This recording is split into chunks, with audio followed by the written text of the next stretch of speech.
చెప్పేసుకుందామా?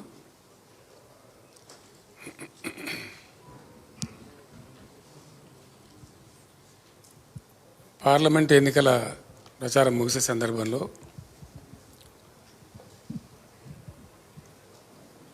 నా యొక్క 17 రోజుల బస్సు యాత్ర తర్వాత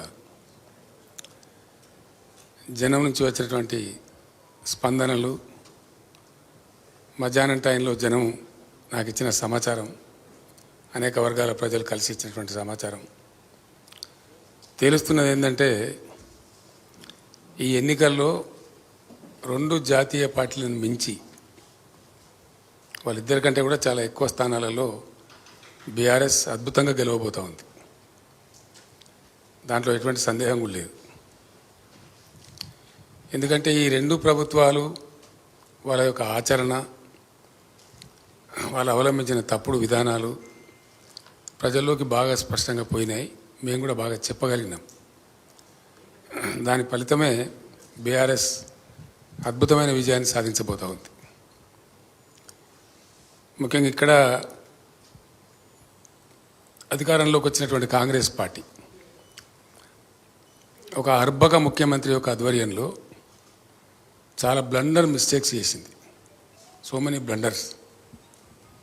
ఎందుకంటే ఎప్పుడు కానీ ఇంతకు ముందు ఉన్నటువంటి ప్రభుత్వం మారి వేరే పార్టీ ప్రభుత్వం, కొత్త ప్రభుత్వం కొలువు తీరినప్పుడు సహజంగా ఏం చేయాలా, గత ప్రభుత్వం ఏ విధానాలు ఏ విధంగా అవలంబించింది అనేది ఇంటర్నల్ సమీక్షలు చేసుకొని అంతకంటే కొంచెం మెరుగ్గా పనితనాన్ని చూపించేటువంటి ప్రయత్నాలు ముమ్మరంగా చేయాలి. ఇది సహజంగా ఎక్కడైనా మనకు కనిపించేదే. వేరే దేశాలలో కావచ్చు, ఈవెన్ మన స్టేట్లో కావచ్చు, ప్రభుత్వాలు మారినప్పుడు జరగవలసినటువంటి సహజమైన పద్ధతి. అందుకు భిన్నంగా అసహజమైన పద్ధతిలో వాళ్ళ ప్రభుత్వం ఏర్పడిన తర్వాత పాలసీ ఫార్మేషన్ ఏంది, ఏ విషయంలో వాళ్ళు ఏం చేయబోతూ ఉన్నారు, రైతుల విషయంలో కావచ్చు, ఇండస్ట్రీ కావచ్చు, ఐటీ కావచ్చు, పవర్ సెక్టర్ కావచ్చు, ఇరిగేషన్ కావచ్చు, అనేక ముఖ్య విషయాలు పక్కకు పెట్టి వాళ్ళు చాలా సమయాన్ని, అమూల్యమైనటువంటి సమయాన్ని చిల్లర రాజకీయాల కోసం వేస్ట్ చేసినారు. ఈవెన్ శాసనసభ వేదికల మీద కూడా చాలా ఘోరమైనటువంటి చిలిపి ప్రయత్నాలు చేసినారు. శ్వేతపత్రాలు విడుదల చేయటం, దాని మీద ఏదో చర్చ పెట్టి ప్రతిపక్షాన్ని తూలనాడడం, మాట్లాడకూడని భాషలో మాట్లాడడం, ఒక అక్కసును వెలుగక్కడం, ప్రతిపక్షాన్ని దెబ్బతీయగలుగుతామేమైనటువంటి ఒక చిల్లర రాజకీయ ప్రయత్నానికే పాల్పడ్డారు తప్ప రాష్ట్రం యొక్క పురోగతి, రాష్ట్రం యొక్క పురోగమనం, రాష్ట్ర అభివృద్ధి, ప్రజల సంక్షేమం, దాని మీద అతి తక్కువ దృష్టి పెట్టినారు వాళ్ళు. ఆ వైఫల్యమే ఇప్పుడు కాంగ్రెస్ పార్టీ భారీ మూల్యం చెల్లించబోతోంది. వాళ్ళు చేసిన ఆ తప్పే డెఫినెట్గా వాళ్ళని కాటేయబోతూ ఉంది. అందులో ఎటువంటి అనుమానం కూడా లేదు. చాలా ఆగ్రహంతో ఉన్నారు ప్రజలు. ఆ ఆగ్రహం ఈ పార్లమెంట్ ఎన్నికల్లో ఒక వెల్లువలాగా ఆ పార్టీని ముంచేయడం ఖాయం. దానిలో డౌట్ కూడా అవసరం లేదు. నేను స్పష్టంగా చెప్తున్నా, నాకున్నటువంటి సుదీర్ఘమైన రాజకీయ అనుభవంతో, ప్రజలు కనపరిచినటువంటి స్పందనలతో స్పష్టంగా కనపడతా ఉంది. దానిలో పెద్ద ఇబ్బంది లేదు. ఎందుకంటే ఒక స్పష్టమైన దృశ్యం ఈజీగా అర్థం చేసుకోవచ్చు. మనం అధికారంలో ఉండే పార్టీ, వాళ్ళ అగ్రనాయకుడు రాహుల్ గాంధీ వస్తే సరూర్ నగర్ స్టేడియంలో ఎంత అబాస్ పాలైనరో, 3 పార్లమెంటు నియోజకవర్గాల సమావేశం అది. ఒకటి కాదు, ఒక అసెంబ్లీ కాదు, లేకపోతే ఇంకోటి కాదు, 3 పార్లమెంటు నియోజకవర్గాల సంయుక్త సమావేశంలో వాళ్ళు కనీసం 2-3 వేల మందిని కూడా సమీకరించలేక ఆ రాహుల్ గాంధీ అనేట ఆయన, వాళ్ళ అగ్రనాయకుడు ఆ బస్సులోనే కూర్చోవడం, ముఖ్యమంత్రి బయటకు వచ్చి బతిమాలుకోవడం, వచ్చిన డీసీఎం దించి తొందర స్టేడియంలో బొమ్మని చెప్పడం, ఇది స్పష్టమైన సంకేతం. కనీసం వాళ్ళ అగ్రనాయకుడు వచ్చినప్పుడు సభలు పెట్టలేకపోవడం, ముఖ్యమంత్రి సభలు కూడా అనేక సభలలో ముబ్బడిగా ఖాళీ కుర్చీలు దర్శనం ఇవ్వడం, ఇవన్నీ కూడా దానికి సంకేతాలు. అంటే వాళ్ళ కార్యకర్తలలో కానీ, వాళ్ళ నాయకుల్లో కానీ అసెంబ్లీ ఎన్నికలప్పుడు ఉన్నప్పుడున్న ఆ చొరవ, ఆ జోష్ కురవడింది. అట్లాగే ప్రజాస్పందన శూన్యంగా కనపడింది. ఇవన్నీ కూడా జరుగుతూ ఉన్నాయి. దాని తదనంతరం అన్నిటిని మించి నాకు వ్యక్తిగతంగా, ప్రజలకు కూడా, రాష్ట్రంలో ఉండే మేధావులకు కూడా బాధ కలిగించిన అంశం ఏంటంటే, ప్రభుత్వం రాకండి ఏ పిచ్చి ప్రభుత్వం కూడా అటువంటి పిచ్చి పని చేయకూడదు, చెయ్యరు. రాష్ట్ర భవిష్యత్తును కాంక్షించే ఎవరు కూడా అంత బాధ్యతారహితంగా ఉండరు. రాష్ట్రం దివాలా తీసింది అని ఏ పిచ్చి ముఖ్యమంత్రి కూడా చెప్పడు ఏ దేశంలో కూడా. ఎందుకంటే అది రాష్ట్రం యొక్క ఇమేజ్ని డ్యామేజ్ చేస్తుంది, స్టేట్ ఇమేజ్ని డ్యామేజ్ చేస్తుంది, రాష్ట్రానికి దీర్ఘకాలిక ప్రయోజనాలను దెబ్బకొడుతుంది.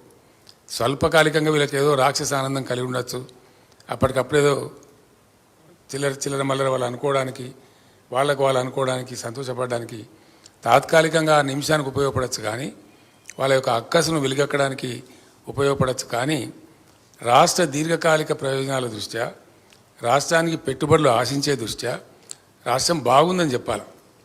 నేను రాష్ట్రం ఏర్పడ్డ కొత్తలో తెలంగాణ ధనిక రాష్ట్రం అని చెప్పిన నేను ప్రతిసారి. I proved it also during the regime of BRS. I proved it.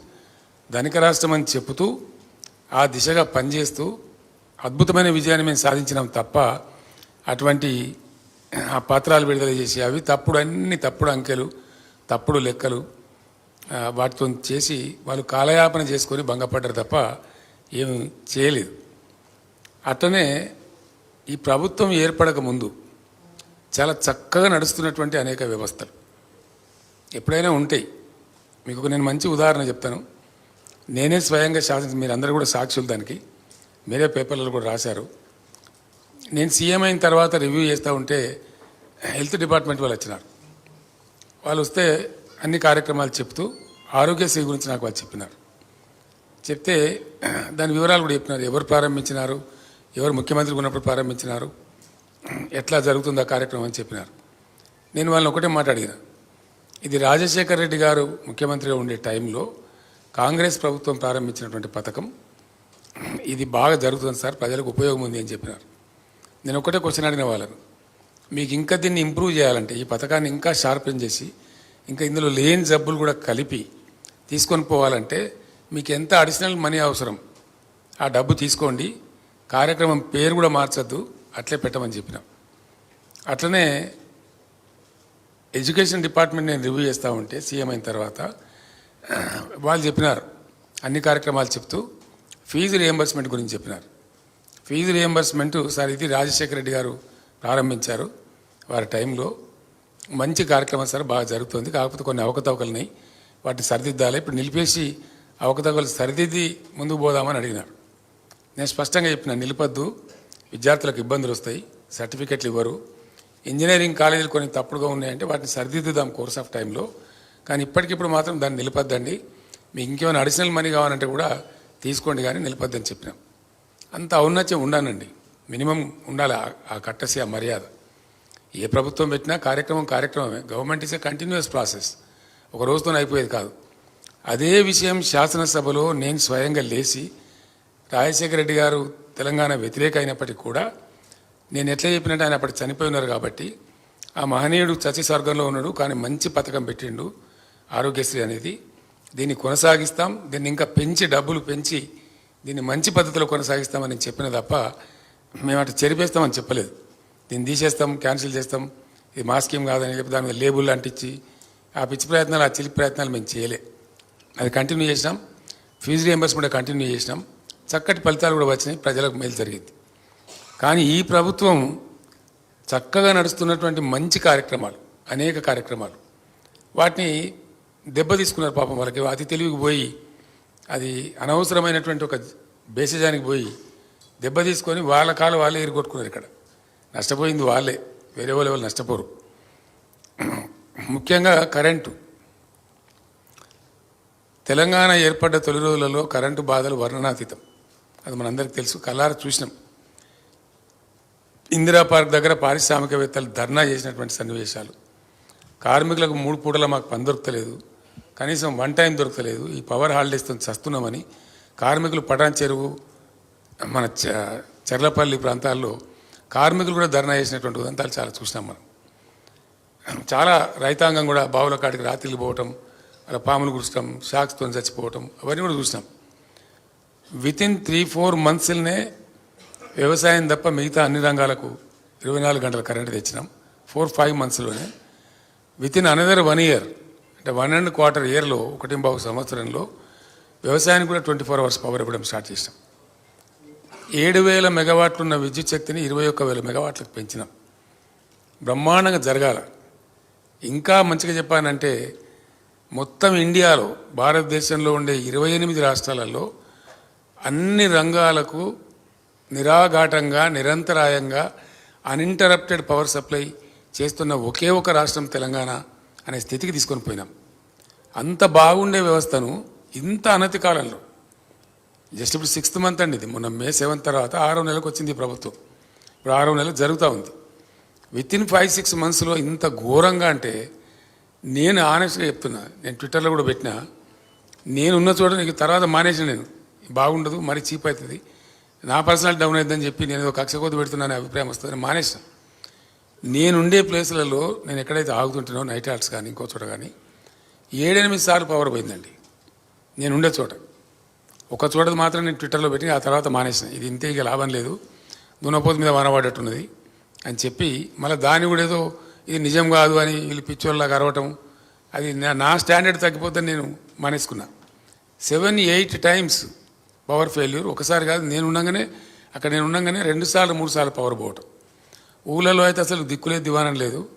మళ్ళీ రైతులు చాకులు కొట్టి చచ్చిపోవడం, పాములు గారి చచ్చిపోవడం, అవన్నీ మీరే రిపోర్ట్ చేసినారు, మీ అందరికీ ఇన్ఫర్మేషన్ ఉంది, అది ఫ్యాక్టు. దాంతో పంటలు ఎండిపోవడం కరెంటు కోతలతోని చాలా పెద్ద, అది ఇంపార్టెంట్ ఇన్పుట్. ఒక అభివృద్ధి చెందుతున్న దేశంలో, అభివృద్ధి చెందుతున్న రాష్ట్రానికి, చాలా ఫాస్ట్ అభివృద్ధి చెందుతున్న తెలంగాణ రాష్ట్రానికి very very important input is power. Multiple benefits ఉంటాయి ఒక్కొక్క ఇన్పుట్లో, ఒక్కొక్క దాంట్లో. Power is not an easy matter today. ఎట్లా అంటే ఊళ్ళో మామూలు పిండిగిరిని నడుపుకునేటువంటి మామూలు చిన్న సైజు చిరుద్యోగి ఇండస్ట్రియలిస్టు, చిన్న తరహా పరిశ్రమ నడుపుకునేటువంటి పిండిగిరిని నడుపుకునే వ్యక్తి నుంచి అపాచే హెలికాప్టర్లు తయారు చేసే వాళ్ళ దాకా ఎఫెక్ట్ చేస్తుంది. పవర్ ఉండటము లేకపోవటం అనేది చాలా పెద్ద విషయం. పిండిగిరిని నడుపుకునేవాడు, సామిల్ని నడుపుకునేవాడు, వాడు బాధపడతాడు అక్కడ. ఇక్కడ ఈవెన్ అపాచే హెలికాప్టర్ తయారు చేసేంత భారీ కంపెనీలు కూడా పెద్ద ఒక రకమైనటువంటి అవిశ్వాసానికి లోనైతే అది చాలా తీవ్ర పరిణామం.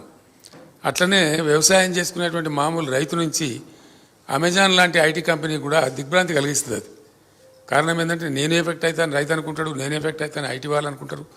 అది చాలా పెద్ద ప్రమాదం. అది రాష్ట్ర భవిష్యత్తుకే ఒక రకమైనటువంటి ఇబ్బంది కలిగించేటువంటి కథ. దాన్ని ఎందుకు దెబ్బతీసినో నాకు అర్థం కాలేదు. ఏం కొరత లేదు, సింగరేణి మనది, బొగ్గు కొరత లేదు, నీళ్ళ కొరత లేదు, మనుషుల కొరత లేదు, అదే ఉద్యోగస్తులు ఎందుకు నడపలేకపోయారు కరెంటును? ఏం సమాధానం చెప్తారు కాంగ్రెస్? అదే ఆగ్రహం ఉంది ప్రజలలో. నేను అదే మాట మాట్లాడిన ఇప్పుడు నా ఉపన్యాసాలలో. కేసీఆర్ పక్కగా జరగగానే కట్కా బంద్ చేసినట్టే, తెలంగాణ భాషలో స్విచ్ ఆఫ్ చేసినట్టే కరెంట్ ఎక్కడ పోయింది? 9 ఏళ్ళు జరిగింది కదా, ఇప్పుడు వీళ్ళు గడపారలు పట్టి తవ్వే అవసరం లేదండి, పెద్ద ఏదో తలలు బద్దలు కొట్టుకునే అవసరం లేదు. యాజ్ ఇట్ ఈస్గా జరిపిస్తే అయిపోయేది. వాళ్ళ లాజిక్ కోల్పోయారు పాపం. దురదృష్టం ఏంటంటే వాళ్ళు అతికిపోయి, అప్పుడు మేము ఏం చేసినామంటే అన్ని సమీక్షల తర్వాత టాప్ టు బాటం చాలా అద్భుతమైన అనుభవం ఉన్నటువంటి టెక్నోక్రాట్స్ని పెట్టి నడిపినాం ఆ సంస్థను. అందువల్లనే మంచి ఫలితాలు వచ్చినాయి, అందువల్లనే అద్భుతంగా కరెంటు సరఫరా జరిగింది. హైదరాబాద్లో చిన్న వర్షం పడితే మొన్న మీరు అందరూ కూడా చూసినారు, ఎన్ని గంటల పాటు అండి, 6 గంటలు, 8 గంటలు, 10 గంటలు పోయినటువంటి ఏరియాలని చివరికి చందానగర్లో 24 అవర్స్ పోతే వాళ్ళు సబ్స్టేషన్ మీద పోయి దాడి చేసే పరిస్థితి వచ్చింది హైదరాబాద్ సిటీలో. దురదృష్టం ఏంటంటే చాలామందికి మీకు అప్పుడు కూడా నేను చెప్పిన, నేను ముఖ్యమంత్రి ఉండే టైంలో కూడా చెప్పిన, హైదరాబాద్ యొక్క ప్రగతి, హైదరాబాద్ బ్రాండ్ ఇమేజు, హైదరాబాద్ పెరుగుతున్న తీరుతెన్నులు, హైదరాబాద్కు పెట్టుబడులు తరలి వస్తున్న తీరుతెన్నులు, హైదరాబాద్కు ఐటీ కంపెనీలు వరుసలో క్యూగట్టి వస్తున్నటువంటి చాలా పెద్ద పెద్ద కంపెనీలు వస్తున్నటువంటి తీరుతెన్నులను గమనించి నేనేం చేసిన అంటే హైదరాబాద్ను పవర్ ఐలాండ్ చేసిన. అప్పుడు యాక్చువల్లీ తెలంగాణ నేషనల్ గ్రిడ్లో లేకుండే, సదరన్ గ్రిడ్లో ఉండే. దాన్ని చాలా కష్టపడి వార్దా డిచ్పల్లి కానీ, వరంగల్ వరోరా లైన్ స్పీడప్ చేయడం కానీ, అంగుల్ పలాస లైన్ కలపడం కానీ వాటి కల్పించే ప్రయత్నాలు ముమ్మరం చేస్తూ వార్దా డిచ్పల్లి ముందే కల్పిస్తూ అన్ని జనరేటింగ్ స్టేషన్స్కు హైదరాబాద్ను లింక్ చేస్తాం. ఏదైనా ఒక సైడు పవర్ ఫెయిల్ అయినా, పవర్ గ్రిడ్ ఫెయిల్ అయినా ఇంకో సైడ్ నుంచి మళ్ళీ హైదరాబాద్ పవర్ సప్లై ఉండాలి. హైదరాబాద్లో మాత్రం ఒక రెప్పపాటు కూడా పవర్ పోవద్దని చెప్పి ఒక పవర్ ఐలాండ్ చేయించినాం కొన్ని పెట్టుబడులు పెట్టి. అంటే న్యూయార్క్లో పవర్ పోతుంది, లండన్లో పవర్ పోతుంది, కానీ హైదరాబాద్లో పవర్ పోదు అనే పేరు హైదరాబాద్కు తెచ్చిన నేను ముఖ్యమంత్రి ఉన్నప్పుడు. అది మీరందరూ కూడా చూసిండ్రు. మర్చిపోయారు అసలు ప్రజలు, కరెంటు పోతే వార్త అనేటువంటి పరిస్థితికి హైదరాబాద్ని తెచ్చినాం. కానీ దురదృష్టం ఏంటంటే హైదరాబాద్లో కూడా ఈరోజు మళ్ళీ జనరేటర్లు కొనుక్కోవడం, మళ్ళీ ఇన్వర్టర్లు కొనుక్కునే ఆలోచనలు ప్రజలు చేయడం, మళ్ళీ కన్వర్టర్ల కోసం చూడడం, లోడ్ షెడ్డింగ్ రావడం, ఇది చాలా బాధాకరమైన విషయం. ఇట్లాంటి దుస్థితి వస్తుందని నేను అనుకోలే. నిజంగా నేను కూడా చాలా బాధపడ్డా.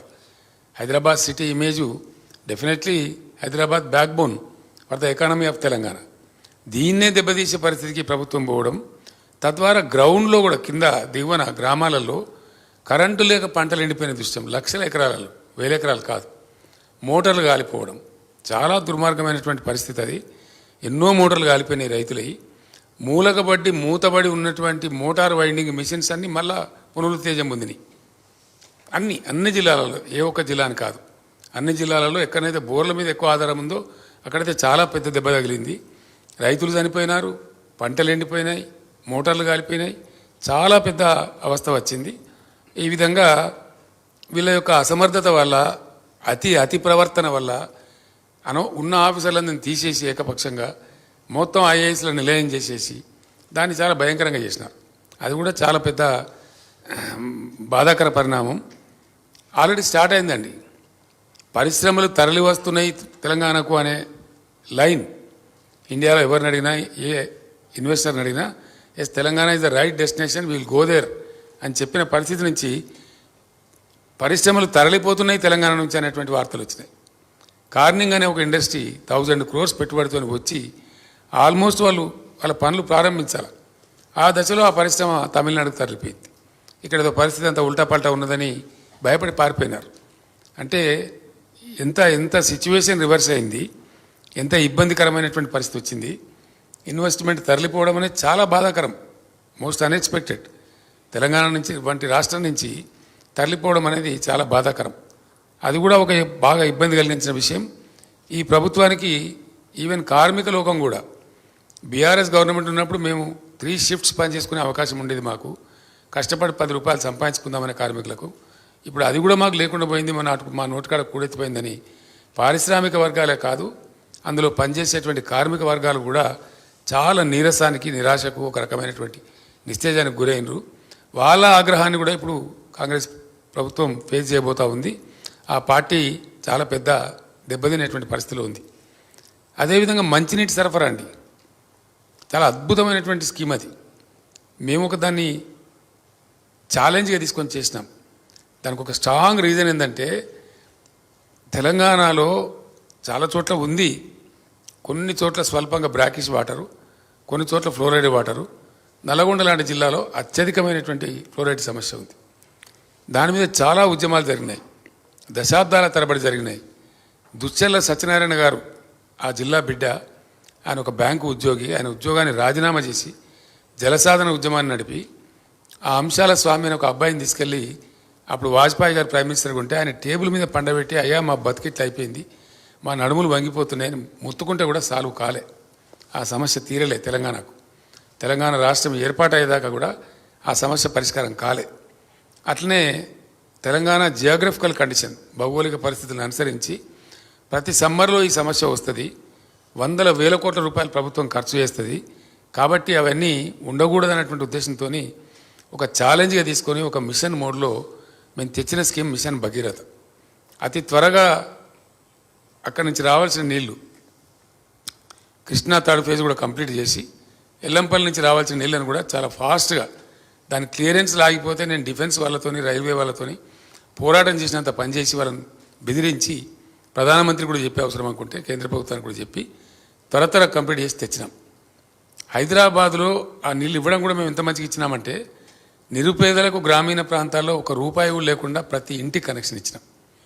అట్టనే హైదరాబాద్ సిటీలో ₹1, హైదరాబాద్ సిటీ కానీ లేదా ఇతర మున్సిపాలిటీలలో కానీ పబ్లిక్ స్టాండ్ పోస్ట్, అంటే వీధి కుళాయిలు లేకుండా, వీధి నల్లాలు లేకుండా ప్రతి ఇంటికి ₹1 మాత్రమే నల్లా కనెక్షన్ ఇచ్చి బ్రహ్మాండంగా వాటర్ ఇచ్చినాం. అసలు ట్యాంకర్లన్నింటికి మాయమైపోయినాయి. నీళ్ళు కొనుగోలు అనేది బంద్ అయిపోయింది, నీళ్ళ వ్యాపారం బంద్ అయిపోయింది రాష్ట్రంలో.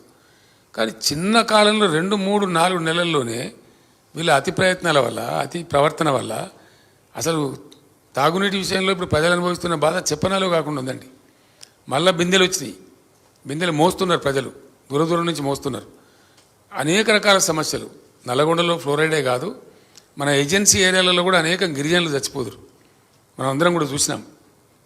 ఆదిలాబాద్ కావచ్చు, ఖమ్మం లాంటి ఆదివాసీ గిరిజన ప్రాంతాలలో వాళ్ళు చచ్చిపోయే పరిస్థితి ఉంటే ఒక చిన్న ఊరు ఉంటుందండి, దొంగతోపు అని పినపాక నియోజకవర్గంలో ఉంటుంది. చాలా చిన్నది, చాలా దూరం అడవిలో ఉంటుంది, పెద్ద కీకారణ్యంలో ఉంటుంది. అక్కడికి కూడా నీళ్ళు ఇచ్చినాం మా ప్రభుత్వంలో ఛాలెంజ్గా తీసుకుని. ఏ ఒక్క గిరిజన గూడాన్ని కానీ, ఏ ఒక్క లంబాడి తండాన్ని కానీ, ఏ చిన్న ఆవాసం కూడా మంచినీళ్ళు లేకుండా వాళ్ళకి ఇళ్లలో నల్లాలు పెట్టి నీళ్ళు ఇచ్చి సప్లై చేసినాం. ప్రజలు బ్రహ్మాండంగా 5-6 ఏళ్ళు ఎంజాయ్ చేసినారు. మరి దాన్ని ఎందుకు నడపలేకపోయినారు? కరెంటు చక్కటి వ్యవస్థ, బాగా నిర్మాణం జరిగి పటిష్టపడి అద్భుతమైన పవర్ ఉండి, ఇంకా మన వీళ్ళకి పవర్లో కలిసి వచ్చిన అంశం ఏంటంటే ఈ మధ్యనే ప్రధానమంత్రి ఆ ఎన్టీపీసీ మొదటి దశ 1600 మెగావాట్లు కూడా చేసి జాతికి అంకితం చేసినారు. అది ఛార్జ్ అయింది, నడుస్తూ ఉంది. అంటే మేము చేసింది కాకుండా ఇంకో 1600 మెగావాట్లు యాడ్ అయింది వీళ్ళకు. అది ఎట్లా మరి పవర్లో వీళ్ళు ఫెయిల్ అయినారో నాకు అర్థం కాలేదు. అది బాధాకరమైన విషయం. అదే ప్రజలు బాగా ఆగ్రహానికి గురవుతూ ఉన్నారు. 9 సంవత్సరాలు వచ్చిన పవర్ ఎక్కడ పోయింది? 9 సంవత్సరాలు వచ్చిన మంచినీళ్ళు ఎక్కడ పోయింది? ఇంత దారుణమైంది. మళ్ళీ ట్యాంకర్లు కొనుక్కోవాల్సిన దుస్థితి ఏంది? నాకుండే సమాచారం మేరకు ఇప్పటికే హైదరాబాద్ నగరంలో 2.5 లక్షల ట్యాంకర్ల పైగా ప్రజలు ట్యాంకర్స్ కొనుగోలు చేశారండి. More than 2.5 lakh tankers have been sold in only Hyderabad. మరి దానికి ఏమొచ్చింది, ఎంత ఇబ్బంది వచ్చింది, ఏం నాకైతే అర్థం కాలేదు. మరి దాని మీద జరిగే ఆగ్రహానికి ఇప్పుడు వీళ్ళు బలిగాక తప్పదు.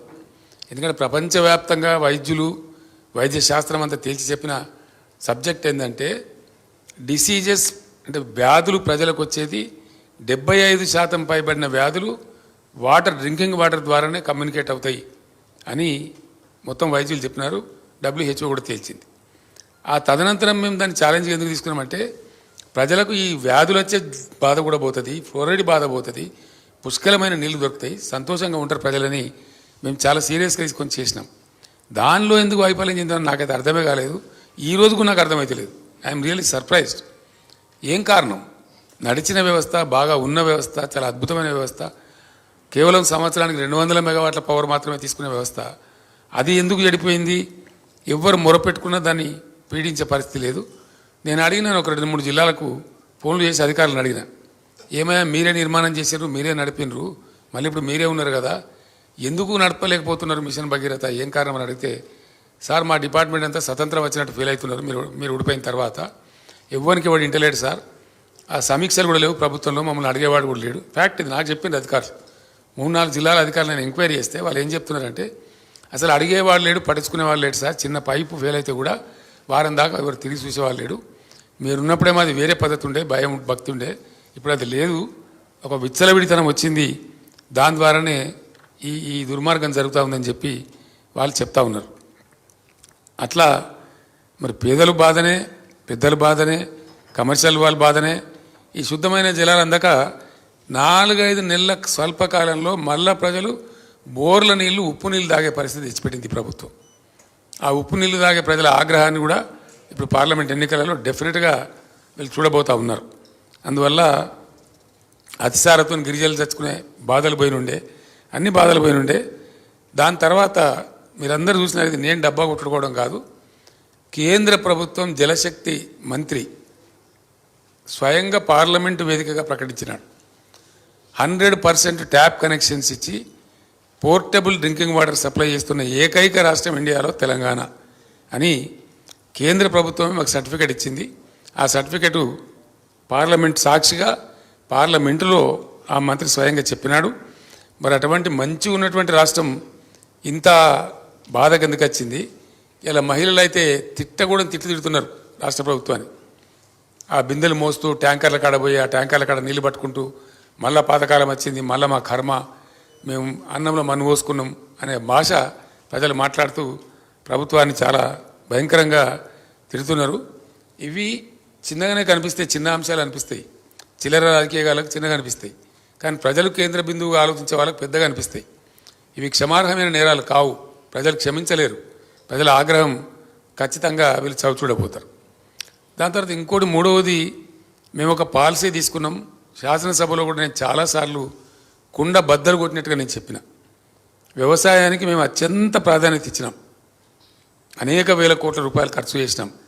కారణం ఏంటంటే వ్యవసాయ స్థిరీకరణ జరగాలి తెలంగాణలో, రైతు నిలబడి ఉండాలి, రైతుని ఎట్టి పరిస్థితుల్లో మళ్ళీ అధైర్యానికి అవిశ్వాసానికి గురి చేయొద్దు అని రైతు వెంబడి మేము ఉన్నాం, బాగా నిలబడ్డాం. 5-6 పనులు మీకు తెలుసు.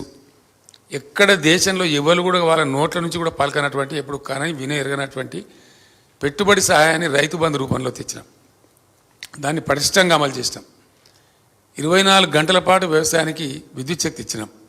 దాంతో బ్రహ్మాండంగా సంతోషంగా పంటలు పండించుకున్నారు.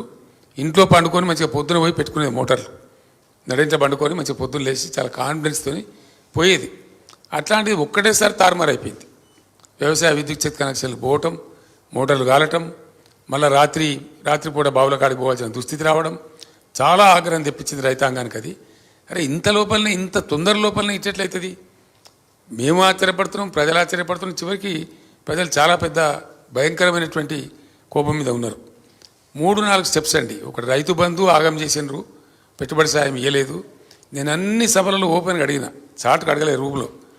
రైతు బంధు అందరికీ వచ్చిందంటే రాలేదు అని ప్రజలు మొత్తుకోవడం మీరందరూ కూడా టీవీలలో చూసుంటారు బహుశా. చాలా భయంకరంగా ప్రజలలో ఆగ్రహం తెచ్చింది. కరెంటు పోవడం అనేది 2వ ఆగ్రహం తెచ్చింది. మోటార్లు గాలిపోయి పంటలు ఎండిపోవడం 3వ ఆగ్రహం తెచ్చింది. అదేవిధంగా వీళ్ళు చెప్పింది ఏంది, కేసీఆర్ గారు 10,000 ఇస్తున్నారు, మేము 15,000 ఇస్తామన్నారు. కనీసం ఆ 10,000 కూడా వేయలే. ఆ 10,000 వేసిందంటే అది కూడా వేయలే, అది కూడా వేయలేకపోయినారు. కారణం ఏందో ప్రభుత్వానికి తెలియాలి, వాళ్ళ గొప్ప మేధావితనం ఏందో, మరి దాని సంగతి ఏందో నాకు తెలియలే, నాకు అర్థం కాలే. కానీ ఇప్పుడు డెఫినెట్గా ప్రజల యొక్క కోపానికి గురికాక తప్పదు. రైట్ను ఇప్పుడు ఈ గంట కూడా నడుస్తున్న చరిత్ర. మేము ధాన్యాన్ని ఎట్లా ఉన్నామంటే, మొలక వచ్చిన బియ్యం ఖరాబ్ అయిపోతుందని తెలిసినా సరే రైతులను ఎందుకు అధైర్యపరచాలని చెప్పి తడిచిపోయిన ధాన్యం మొత్తం కొన్నాం. ఒక పిడికెడు ధాన్యం కూడా లేకుండా కొన్నాం. కొన్న ధాన్యానికి డబ్బులు కూడా బ్రహ్మాండంగా మినిమం సపోర్ట్ ప్రైస్ ఖచ్చితంగా వాళ్ళకి వచ్చే విధంగా బ్యాంకుల్లో వేసినాం. డైరెక్ట్ వెళ్ళిపోయి వాళ్ళ బ్యాంకుల్లో పడేది. అది ఒక పెద్ద భయంకరంగా తయారు చేసినారు వీళ్ళు. సివిల్ సప్లైస్ కార్పొరేషన్ ఉంటుంది, దాన్ని ఏం పెద్ద వీళ్ళు బ్రహ్మ పదార్థం చేసేయలేదు, కొత్త కనిపెట్టే అవసరం లేదు. నేను అందుకే మొట్టమొదటి నా క్యాప్షన్ ఏం చెప్పినా అంటే, చక్కగా నడుస్తున్న వ్యవస్థలను కూడా నడవకుండా చేయటమే ఇప్పుడు కాంగ్రెస్ మీద ప్రజల ఆగ్రహానికి కారణం. మంచిగా జరిగినటువంటి ప్రజల అనుభవంలో ఉన్నటువంటి 1 నెల 2 నెలలు కాదు, ఏండ్ల తరబడి ప్రజల అనుభవంలో ఉన్నటువంటి విషయాలు అవి రివర్స్ కావడం, ఇప్పుడు ప్రజలు రివర్స్ కావడానికి కారణమైంది. తప్పకుండా ఆ ధాన్యం కొనుగోలు కూడా చక్కగా జరుగుతలేదు. రెండవది రుణమాఫీ కూడా తీసుకున్నారు, బ్యాంకుల వాళ్ళు నోటీసులు ఇస్తూ ఉన్నారు వాళ్ళకు. ముఖ్యమంత్రి గారేమో మీరు పరిగెత్తండి లగెత్తండి, మేము 2 లక్షల రుణమాఫీ డిసెంబర్ 9 నాడు, ఆయన టైం కూడా చెప్పిండు, డిసెంబర్ 9 నాడు 10:30 గంటలకు మొత్తం చేసి పడేస్తే అయిపోతుంది అని ఆయన చెప్పిండు. ఇప్పుడేం మాట్లాడుతున్నాడు ఆయన? చాలా బాధాకరం అనిపిస్తుంది. ఒక ముఖ్యమంత్రి మాట్లాడదగిన మాట కాదు. ఆయన స్వయంగా మరి ఎంత ధైర్యమా, అది ఏం ధైర్యమా, లేకపోతే ఆయన అర్భకత్వమా, తెలివి తక్కువతనమా, మూర్ఖత్వమా అర్థం కాదు. డైరెక్ట్గా టీవీ ముందు ఆయన ఏం చెప్తాడంటే, నేను సోషల్ మీడియాలో చూసిన, నాకు పిల్లలు చూపెట్టిండ్రు, నేను నా 1 సంవత్సరం దోపిడీని ఆపేస్తే నా ఎడమ చేతిని ఇచ్చేస్తాం రుణమాఫీ అంటాడు ఆయన. ఆయన స్వయంగా చేసే దోపిడీని 1 సంవత్సరం ఆపేస్తే 40,000 కోట్లు అసలు లెక్కనే కాదు, నేను ఇట్లా ఎడమ చేతితో రుణమాఫీ చేస్తా అంటాడు ఆయన. ఎవరు చెప్పాలి ఆయనకు? ఒక వ్యక్తి యొక్క మూర్ఖత్వానికి కూడా అవధులు ఉంటాయి. ఏం మాట్లాడుతున్నామో తెలిసి అంత ఒళ్ళు తెలియకుండా మాట్లాడకూడదు. అది మీడియా ముందు అసలు మాట్లాడకూడదు. ఎందుకంటే ఇది సోషల్ మీడియా యుగం. మీడియాలో వస్తే, ఒక టీవీలో వస్తే టీవీలో ఆగుతలేదు, లక్షల బైట్స్ రూపంలో సోషల్ మీడియాలో, ట్విట్టర్లో, ఇన్స్టాగ్రామ్లో, ఫేస్బుక్లో పోతూనే ఉన్నది. ఆ మాట మాట్లాడరు. రెండవది, ఏ ఊరుకోతే ఆ దేవుని మీద ఒట్టు పెట్టుకోవడం. డిసెంబర్ 9 పోయింది, ఇప్పుడు మళ్ళీ ఆగస్టు 15. తెలివిగానే ఏ సంవత్సరం ఆగస్టో చెప్తలేడు. ఈవెన్ అయ్యాక అర్థమైతలేదు, అది ఏ ఆగస్టు అర్థమైతలేదు. నేను ఆగస్టు అన్నా కదా, వచ్చే సంవత్సరం ఆగస్టు అంటాడు రేపు, అప్పుడు ఏం చేయాలా? ఇటువంటి అనుమానాలు నేను చెప్తున్నా కాదండి. నేను సాయంత్రం పూట వెళ్తుంటాను, ఎందుకంటే బాగా 46-47 డిగ్రీలు ఎండ ఉండే, ఇంట్లో కూర్చునే ఇంత భరించరాకుండా ఉండే. ఆ టైంలో వచ్చేది నా దగ్గర సమూహాలుగా రైతు సంఘాలు కానీ వీళ్ళు కానీ వాళ్ళు కానీ వస్తే వాళ్ళతో చిట్చాట్ చేస్తే వాళ్ళు చెప్పిన ముచ్చటైంది. నాకన్నా కూడా వాళ్ళు ఎక్కువ అడ్వాన్స్ ఉండరు. నేను ప్రతిపక్ష నాయకుడినైనా వాళ్ళే అనుమానం వ్యక్తం చేస్తారు, ఈయన ఆగస్టు అంటుండే, ఏ ఆగస్ట్ సార్ అని నన్ను క్వశ్చన్ చేస్తే, మీరు ముఖ్యమంత్రిని అడుగురా బాబు, నన్ను ఎందుకు అడుగుతారని నేను చెప్పిన. అట్లా ఆ రకంగా వ్యవసాయ రంగాన్ని పూర్తిగా నిర్లక్ష్యం చేయడం, అసలు ఈ ప్రభుత్వం మాకు ఒక శాపమా అని రైతులు మాట్లాడిన మాటలు కూడా నేను సోషల్ మీడియాలో చూసిన. ఈ ప్రభుత్వం రావడమే మాకు ఒక శాపంలాగా ఉంది, అని రైతులు భావించడం, దాంతో కూడా చాలా గందరగోళం వచ్చింది. ఆ రైతు భరోసా అని చెప్పి భరోసా లేదు, మను లేదు, రుణమాఫీ లేదు. ఆ ఒట్లు పెట్టుకోవడం కూడా ఒక పెద్ద జోక్ అయిపోయింది. ఏ ఊరికోత ఆ ఊర్ల దేవుళ్ళ మీద ఒట్లు పెట్టడం. ఇక నేను చెప్పినగా కేసీఆర్ను తిట్లు, దేవుళ్ళ మీద ఒట్లు, ఈ రెండు తప్ప ఇంకో కార్యక్రమం లేకుండా పోయింది. తద్వారా జరిగిన బాధ ఏంటంటే పంటలు ఎండిపోయింది. ఆ పోను మిగిలిన ఉందా అంటే ఆ మిగిలిన పడిన దాన్ని మనం కొంటారా అంటే అది కొంటలేరు. అంటే రైతు బంధు కాడ మొదలు పెడితే చివరికి వడ్లు వస్తే వాటిని కొనేదాకా అన్ని స్టెప్పులలో పవర్ సరఫరాలో వైఫల్యం, కాళేశ్వరం మీద ఏదో అడ్డమైన ఆరోపణలు పెట్టి కథలు పెట్టి దాని పెద్ద ప్రహసనంగా మార్చి దాని మీద కమిషన్ వేసినాం, కాకరకాయ వేసినాం అని చెప్పి అలా తేలిది ఏముండదు. పాతవాన్ని వాళ్ళే తిడుతున్నారు, ఆ కమిషన్ వాళ్ళే అంటున్నారు. అట్టెట్లా వదిలిపెట్టినండి 3 నెలల ముందే పనులు మొదలు పెట్టాలి, ఎట్లా నిర్లక్ష్యం చేసినని మాట్లాడుతున్నారు. వాడు కూడా నేషనల్ డ్యామ్ సేఫ్టీ అనేది వాడదే మాట మాట్లాడుతున్నారు. ఎట్లా వదిలిపెట్టినండి ఇన్ని రోజులు నాకు అర్థం కాదు, ఇది రిపేర్ చేసుకోవాలి కదా ఇమీడియట్గా అని వాళ్ళు కూడా తిడుతున్నారు. ఇలా ప్రభుత్వాన్ని నిందిస్తున్నారు. అట్లా చేసి గోదావరికి 80-90 టీఎంసీల నీళ్ళు వదిలిపెట్టి నీళ్లు సరఫరా చేయలేదండి. చెరువులు నింపలేదు, చెక్ డ్యాములు నింపలేదు, భూగర్భ జలమట్టం పడిపోయింది. లక్షల రూపాయలు మళ్ళీ వేస్ట్ చేసుకున్నారు. లక్షల రూపాయలు రైతులు బోర్లు వేసి పాపం చివరి దశలో 2 తల్లు పెడితే పండుతుంది, 3 తల్లు పెడితే పండుతుంది అనే ఆశతోని కరెంట్ సరిగ్గా రాక మళ్ళీ బోర్లు వేసుకుంటే చాలా భయంకర భూగర్భ జలమట్టం పడిపోయింది. బోర్లు వేసుకున్నారు, చాలా పెద్ద ఇబ్బంది వచ్చింది. అంటే ఒక సింగిల్ ఇన్పుట్ ఎన్నిటికి నష్టం చేస్తుంది అంటే ఒక నీళ్లు అనేది మంచినీళ్ళ కరువు, సాగునీళ్ళ కరువు, పంటలు ఎండిపోవటం, చెరువులలో చేపలు ఎండిపోవటం, ఇవన్నీ భయంకరమైనటువంటి దృశ్యాలు వెరీ షార్ట్ పీరియడ్లో రావడం. బీఆర్ఎస్ గవర్నమెంట్ ఉన్నప్పుడేమో మత్స్యకారులు మమ్మల్ని అడిగేది, సార్ పూర్తి లాస్ట్ చివరి విడిగా చేపలు పట్టుకోలేకపోతున్నాం సార్, కొన్ని నీళ్ళు ఖాళీ చేయించండి, ఫైనల్ మేము దాన్ని లూటీ చేసుకోవడం అంటారు, చెరువు లూటీ చేసుకోవడం అంటారు, లూటీ చేసుకోలేకపోతున్నాము, నీళ్ళు వదిలేయండి సార్ అని అడుగుదురు. అట్లాంటిది ఇప్పుడు నీళ్ళు పోయి చెరువులు ఎండిపోయి చాలా వేలాది చెరువులు ఎండిపోయి ఆ చెరువులలో చేపలు చచ్చిపోయినాయి. ఆ విధంగా చేన్లని పశువుల మీద కొందరు వదిలిపెట్టినారు, కొందరు కాలబెట్టుకున్నారు, రకరకాలుగా బాధపోయినరు. ఆ రకంగా అది పోయింది. ఫైనల్గా ఇంకోటి ఏంటంటే బోనస్ మేము 500 రూపాయలు క్వింటల్కి ఇస్తామన్నారు. వీళ్ళు వచ్చిన తర్వాతనే వానాకాలం పంటలు వచ్చినాయి, దానికి ఎగబెట్టారు, మళ్ళీ పంట నుంచి ఇస్తామన్నారు. ఈ పంట కానీ ఇస్తున్నారా అంటే అసలు దాని మాట కానీ దాని ఊసు కానీ దాని ప్రయత్నం కానీ లేదు, ప్రయత్నం లేదు, ఏమి లేదు. బోనస్ అనేది బోగస్ అయిపోయింది. అది కూడా బాగా ప్రజలు ఆగ్రహానికి గురవుతున్నారు.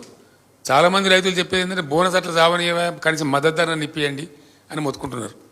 వెరసి top to bottom Rythu Bandhu పెట్టుబడి సహాయం కానించి మొదలు పెడితే పంటల కొనుగోలు దాకా కూడా నీళ్ళు ఇవ్వడంలో, కరెంట్ ఇవ్వడంలో విఫలమై లక్షల ఎకరాలు ఎండబెట్టి మోటార్లు కాలబెట్టి కూడా ఈ ప్రభుత్వం ప్రజల యొక్క ఆగ్రహానికి గురికాపోతున్నది. అది వాళ్ళ దుష్పరిపాలనే వాళ్లకు శాపంగా మారుతున్నదని నేను మనవి చేస్తూ ఉన్నా. అదేవిధంగా ఇంకో మాట కూడా వీళ్ళు రైతులను కన్ఫ్యూజ్ చేసినారు, పెద్ద కన్ఫ్యూజన్ క్రియేట్ చేసినారు. నిన్న మొన్న కూడా మాట్లాడుతున్నారు. మరి అది అధిక తెలివి ఏందో నాకు తెలియదు. చెప్తే క్లియర్గా చెప్పాలి స్పష్టంగా. ఒక లక్షల మంది కుటుంబాలకు సంబంధించి కోట్ల మంది ప్రజలకు సంబంధించిన అంశం ఎప్పుడు చెప్పినా ఒక బాధ్యత గల ప్రభుత్వం స్పష్టంగా కుండబద్దలు కొట్టినట్టు చెప్పాలి. దాన్ని రైతు బంధు ఇచ్చే విధానాన్ని కూడా మారుస్తాం, మేము అదేదో పెడతామని కదా దాని పేరేందో చెప్పేది కాదు సార్. అది శాటిలైట్ ద్వారా జియో ట్యాగ్ మన ట్యాగ్ ఏదో పెట్టి అదే పెట్టి దాంతో ఫోటోలు తీసి సాగు చేసినకే వేస్తాం. దాంతో రాదు సావదు అవన్నీ ప్రయోగాలు ఎప్పుడూ ఫెయిల్ అయినాయి. అంటే ఏమవుతుంది ఇప్పుడు రైతు బంధు వీళ్ళు ఇయ్యరు, వాళ్ళు ఎగబెట్టదలుచుకున్నారు. అసలు సంగతి రైతు బంధు ఏంటంటే మేము అప్పుడు వేసిందే దాదాపు 15,000 కోట్ల రూపాయలు. ఇప్పుడు వీళ్ళు చెప్పిన ప్రకారం ఏంటంటే ఇంకో 5-6 వేల కోట్లు పెరుగుతుంది. అంటే సంవత్సరానికి నెట్ మనీ 21,000 22,000 కోట్లు పే చేయాలి. చేయలేమని తెలిసిపోయింది వాళ్ళకు. తెలిసిపోయి దాన్ని ఎగబెట్టాలా. ఎగబెట్టాలని ఏం చేయాలా? కుంటి సాగులు చెప్పాలి. ఆ కుంటి సాగులకు ఏంది, మేము శాటిలైట్ ద్వారా తీస్తాం, పంట సాగు చేసినోడికే ఇస్తాం. అంటే ఏమన్నట్టు ఇప్పుడు సాగు చేసినోడెవడు, సాగు చేయనోడెవడు, ఎవడు ఇవ్వాలా? మళ్ళీ ఏ అగ్రికల్చర్ ఏఈఓనో బీఆర్ఓనో సర్టిఫికెట్ ఇవ్వాలి. సర్టిఫికెట్ ఇవ్వాలంటే వాడు లావు అంటాడు. గ్యారంటీ కదా, తప్పదు కదా. ఇప్పుడు వ్యవసాయం చేయనుంది చేసినట్టు రాస్తారు, చేసినది చేయనట్టు రాస్తారు. వానికి ఇస్తే రాస్తాడు, లేకపోతే రాయడు. అంటే ఏమవుతుంది? రేపు రైతు బంధు అనేది ఒక అపాస్యం చేయాలని, దాన్ని ఫెయిల్యూర్ చేయాలని, ఫైనల్గా ఎగబెట్టాలనే ప్రయత్నంలో ప్రభుత్వం ఉన్నది అనే ఒక నిశ్చితాభిప్రాయానికి ప్రజలు వచ్చింది. ఇప్పుడు రైతులకు తెలిసిపోయింది ఏదో గోల్మాల్ గోవిందం ఉన్నది తప్ప ఇచ్చే పరిస్థితులు లేరు. వీళ్ళు ఇవ్వలేము అని చెప్పలేక ఇవన్నీ డ్రామాలు ఆడుతున్నారు అనే మాట కూడా రైతులకు అర్థమైపోయింది. ఆ ఆర్థిక భారాన్ని తప్పించుకోవడానికి ఇది ఒక నాటకము, వీళ్ళు చేస్తున్న నాటకం అని కూడా రైతులకు డౌట్ వచ్చింది. దగాపడ్డం, మోసపోయినాం, మంచిగా ఉన్నోళ్ళం చెడిపోయినాం అనే మాట కూడా రైతులకు ఆగ్రహం తెప్పించింది. ఆ ఆగ్రహం యొక్క ఫలితాలు కూడా ఇప్పుడు కాంగ్రెస్ పార్టీ ఎన్నికల్లో చవి చూడబోతుంది. చేనేత కార్మికులండి, ఒకరని కాదు వీళ్ళు. చేనేత కార్మికులు ఏంటంటే 2014 ముందు, తెలంగాణ రాకముందు ఒక్కొక్క ఊర్లో 7 ఒక్కొక్క రోజు, 11 మంది, 6 5 ఇట్లా చచ్చిపోయినారు, ఆత్మహత్యలు చేసుకున్నారు. భూదాన పోచంపల్లికి నేనే వెళ్ళినా, ఒకటే రోజు 7 చచ్చిపోతే. సరే అప్పుడున్న ప్రభుత్వాన్ని వేడుకుంటే వాళ్ళు సాయం చేయలేదు, అది వేరే సంగతి. కానీ దుబ్బాకలో, సిరిసిల్లలో, గద్వాలలో, మన నారాయణపేటలో చాలా చోట్ల ఎక్కడెక్కడైతే చేనేత కార్మికులు ఉన్నారో వందల సంఖ్యలో ఆత్మహత్యలు చేసుకున్నారు. చాలా వల్నరబుల్ లైఫ్ అయిపోయింది వాళ్ళది. దాన్ని గమనించి మేమేం చేసినామంటే వాళ్ళకు ఉపాధి కల్పించాలి, వాళ్ళని బ్రతికించాలి, అట్లనే కొంత పేదలకు సాయం జరగాలి అని మేము ఒక ఎత్తుగడతోని ప్రభుత్వం ఒక మంచి స్ట్రాటజీ తయారు చేసి వాళ్ళకు బతుకమ్మ చీరలు తయారు చేయమని చెప్పినాం, పేద ప్రజలకు పంచిపెడదామని. రంజాన్ కానుకల కోసం బట్టలు తయారు చేయమని చెప్పినాం, క్రిస్మస్ కానుకల కోసం బట్టలు తయారు చేయమని చెప్పినాం, స్కూల్ యూనిఫామ్స్ వాళ్ళకి ఇచ్చినాం, ఇంకా చాలా ప్రయత్నాలు చేసినాం. దాంతో కొంచెం మెరుగున పడ్డారు వాళ్ళు పాపం. అనేక స్కీములు తెచ్చినాం, రంగులు, రసాయనాలు, నూలు 40% 50%కే సప్లై చేసినాం వాళ్ళకి చేనేత వాళ్ళకి థ్రిఫ్ట్ కార్యక్రమం పెట్టినాం, చేనేత వాళ్ళకు బీమా పెట్టినాం, రైతు బీమా తరహాలో. ఇట్లా పెట్టి ఆ రంగాన్ని మీరు చావకుండా బాబు మీకు కాపాడుకుంటాం అని ప్రయత్నం చేసినాం. వాళ్ళని ఆ రంగం నుంచి షిఫ్ట్ చేయడానికి వరంగల్లో కాకతీయ మెగా టెక్స్టైల్ పార్క్ కూడా పెట్టినాం, సిరిసిల్ల టెక్స్టైల్ పార్క్ కూడా కేంద్రాన్ని అడిగినాం. ఇట్లా ఆ చేనేత కార్మిక వర్గాన్ని కాపాడుకోవాలని చెప్పి ముమ్మర ప్రయత్నాలు మేము చేసినాం. వీళ్ళు ఏంటంటే ఆ బతుకమ్మ చీర ఆర్డర్లు ఉండే, వాళ్ళు నేసిన బాబతు 379 కోట్ల రూపాయల బకాయిలని వాళ్ళు ఈమని అడుగుతున్నారు.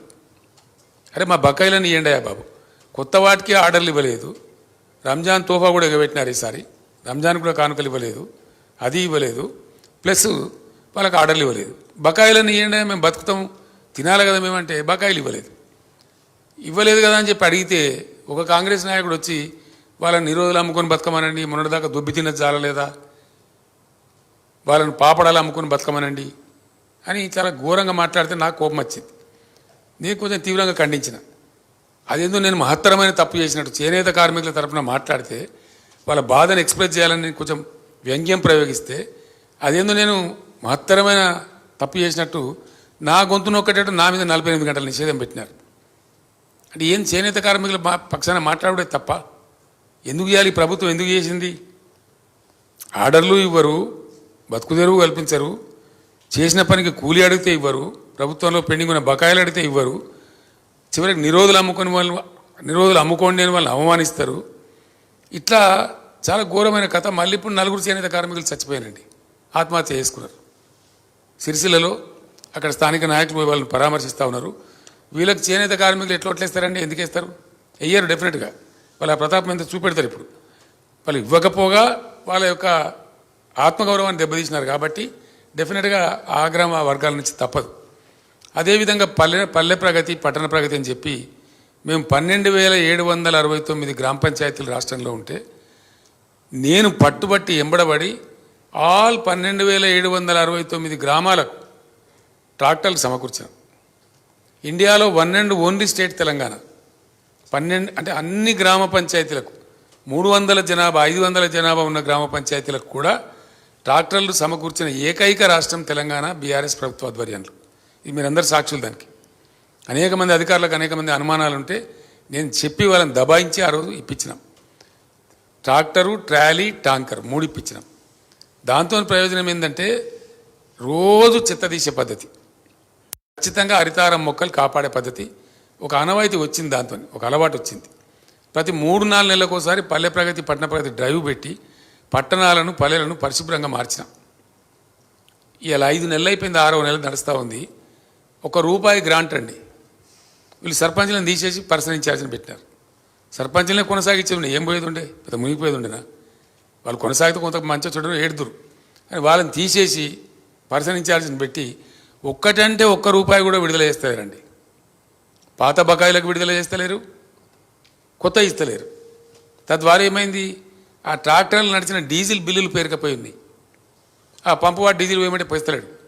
దాంతో ట్రాక్టర్లు నిలిచిపోయినాయి, చాలా గ్రామాలలో నిలిచిపోయినాయి. తద్వారా చెత్త పేరుకపోతూ ఉంది, పల్లెలలో చెట్లు ఎండిపోతూ ఉన్నాయి, హరితహారం చెట్లు. అయినా వీళ్ళకి చీమ కుట్టినట్లేదు. వీళ్ళు చిల్లర రాజకీయాలకు ఇచ్చిన ప్రాధాన్యం ఇట్లాంటి ప్రజా కార్యక్రమాలకు వీళ్ళు ఇయ్యలే. అవన్నీ కూడా ఇప్పుడు ప్రజల ముందు ఉన్నాయి. నాకు చూపెడుతున్నది ఇక చూడు సార్, అది మధ్యలో నిలిచిపోయింది ఇంటిగ్రేటెడ్ మార్కెట్ అని మంచిర్యాలలో నాకు చూపెడుతున్నారు జనం. మీరు శాంక్షన్ చేసిన సార్ వీళ్ళు మొదలు పెడతలేరు అని చేసినారు. అనేక పట్టణాలకు మేము ఇచ్చిన గ్రాంటు అనేక 25 కోట్లు 30 కోట్లు పోయిన ప్రకటించిన, అంతకుముందు విడుదల చేసేది, అవన్నీ కూడా రివర్స్ చేసినారు, కంప్లీట్ రివర్స్ చేసినారు. ఈ రకంగా ఆ గ్రామాలను పట్టణాలను కూడా నెగ్లెక్ట్ చేసినారు. స్పష్టమైన తేడా బీఆర్ఎస్ ప్రభుత్వానికి ఇప్పుడున్న కాంగ్రెస్ ప్రభుత్వానికి అవి చూపెడుతున్నాయి. ఆ గ్రామాలు పట్టణాలు అద్దంలో చూపెడుతున్నాయి. దళిత బంధు దీనిలో ఏదైనా పాత బిల్లులు ఇవ్వలేదు, అన్నీ గందరగోళం అవుతూ ఉన్నది. వాళ్ళు ప్రజలకి వీళ్ళ వల్ల ఈ రాష్ట్రం ముందరికి పోదని కూడా గ్రహించారు. దళిత బంధు మేము 1,30,000 మందికి శాంక్షన్ చేసాం. ఎందుకు వాపసు తీసుకోనండి దాన్ని? వీళ్ళు ఇచ్చిన హామీ ఏంది? 6 గ్యారెంటీలలో మన గ్యారెంటీ దాన్ని ఇచ్చింది ఏంది? కేసీఆర్ 10 లక్షలు ఇస్తుండో మేము 12 లక్షలు ఇస్తామని చెప్పినారు. ఆ 12 లక్షలు మాట దేవుడు ఎరుగు నువ్వు ఇవ్వకున్నా మంచిదే, కానీ ఆ ఇచ్చిన 10 లక్షలు మేము రిలీజ్ చేసిన ఫండ్స్ కలెక్టర్ల దగ్గర పోయి జమ అయి ఉంటే వాటిని ఫ్రీజ్ చేసిందండి. ఫ్రీజ్ చేయడమే కాదు, రాష్ట్ర ప్రభుత్వం వెనక్కి తెప్పించుకున్నది కలెక్టర్లను దబాయించి. దాని మీద చెప్తలేదు. మేము ఇస్తామన్న 12 లక్షలు ఎప్పుడు ఇస్తాం, ఏ నెల నుంచి ఇస్తాం, కనీసం ఇస్తామా ఇయ్యమా, దళిత బంధు ఎగబెడుతున్నామా, ఏమీ చెప్పకుండా నిరుపేదలైనటువంటి అట్టడుగు జాతి ప్రజలను బాగు చేద్దామని మేము ఒక హంబుల్ బిగినింగ్ చేస్తే ఆ రకంగా దాన్ని కూడా అట్లా చేసినారు. అంటే అది కూడా పెద్ద కోపానికి, దళిత వర్గాలలో కోపానికి కారణమవుతున్నది. గొల్ల కుర్మలకు మేము గొర్రెలు ఇచ్చినామండి. నేను ముఖ్యమంత్రి తర్వాత రివ్యూ చేస్తే రోజు ఇంపోర్ట్ అవుతున్న 1000 గొర్రెలు అని తెలిస్తే ఇది మంచిది కాదు రాష్ట్రానికి అని చెప్పి మనం గొర్రెలు పెంచాలి, మనకు 30 లక్షల మంది యాదవ జనాభా ఉందని దానికి పెద్ద కార్యక్రమం పెట్టి చేసినాం. చాలా సంతోషంగా పెంచినరు. అసలు కేసీఆర్ గొర్రెలు అని మాట్లాడేది ఊళ్ళలో గ్రామాలలో. అట్లాంటి పరిస్థితి వచ్చినుండే. వచ్చి బ్రహ్మాండంగా షీప్ పాపులేషన్లో ఇండియాలో మనం నంబర్ 1 అయిపోయినాం, రాజస్థాన్ మించిపోయినాం. అట్లాంటిది అది బంద్ పెట్టేసినారు. ఇలా ఇస్తారా ఇయ్యరా అనిశ్చిత, వాళ్ళ డబ్బులు చెల్లించున్నారు యాదవులు, వాళ్ళంతా కోపం మీద ఉన్నారు. వీళ్ళు వాగ్దానం ఏం చేసినారు? నేరుగా యాదవ సోదరులకు 2 లక్షలు ఇస్తాం, వాళ్ళు చేసుకొని కొనుక్కొని అని చెప్పారు. 2 లక్షలు కాదు, కట్టమాట డిపాజిట్కే దిక్కులేదని చెప్పి ఇలా వాళ్ళ ఆగ్రహం, ఆ గొర్రెల పథకం పోయిందని యాదవులు ఆగ్రహంతో ఉన్నారు. ఎందుకు నిలిపేసినో మనకు అర్థమైతే లేదు. ఇది కూడా కేసీఆర్ ఆనవీళ్ళని సరిపేస్తామనే ప్రయత్నమా, పిచ్చి ప్రయత్నమా నాకైతే అర్థం కాలేదు. ఆ విధంగా అది కూడా దెబ్బతీసినారు. ఇట్లా నీ చేప పిల్లలు కూడా బ్రహ్మాండంగా చేసినాం మేము. అద్భుతంగా మత్స్యకారులు 1000 కోట్ల సంపద సంపాదించినారు. ఇలా చేపలు చెరువులలో ఎండిపోయి చచ్చిపోతూ ఉన్నాయి, వాళ్ళు కూడా అయోమయానికి గురైనరు. అది ఇబ్బంది జరిగింది. ఫీజు రీఎంబర్స్మెంట్ ఇచ్చిన దిక్కులేదు గత 5 నెలల నుంచి, రూపాయి కూడా విడుదల లేదు. విద్యార్థులు పెద్ద అయోమయం. ఆ ఇన్స్టిట్యూట్ వాళ్ళు మొత్తుకుంటున్నారు, మేము జీతాలు ఇవ్వలేకపోతున్నాం సార్, కొద్దిగా మీరన్నా రేజ్ చేయండి, అట్లా ఇస్తారేమో అని నాకు వచ్చి చెప్తా ఉన్నారు. No fee reimbursement in the last 5 months.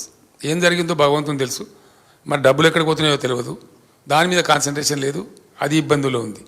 గురుకులాలలో కలుషిత ఆహారం, 3-4 విద్యార్థులు చాలా అతీవ్రస్తకు గురై అందులో 2 చచ్చిపోయినారు. దాదాపు 150 మంది అస్వస్థతకు గురై హాస్పిటల్ పాలైనారు.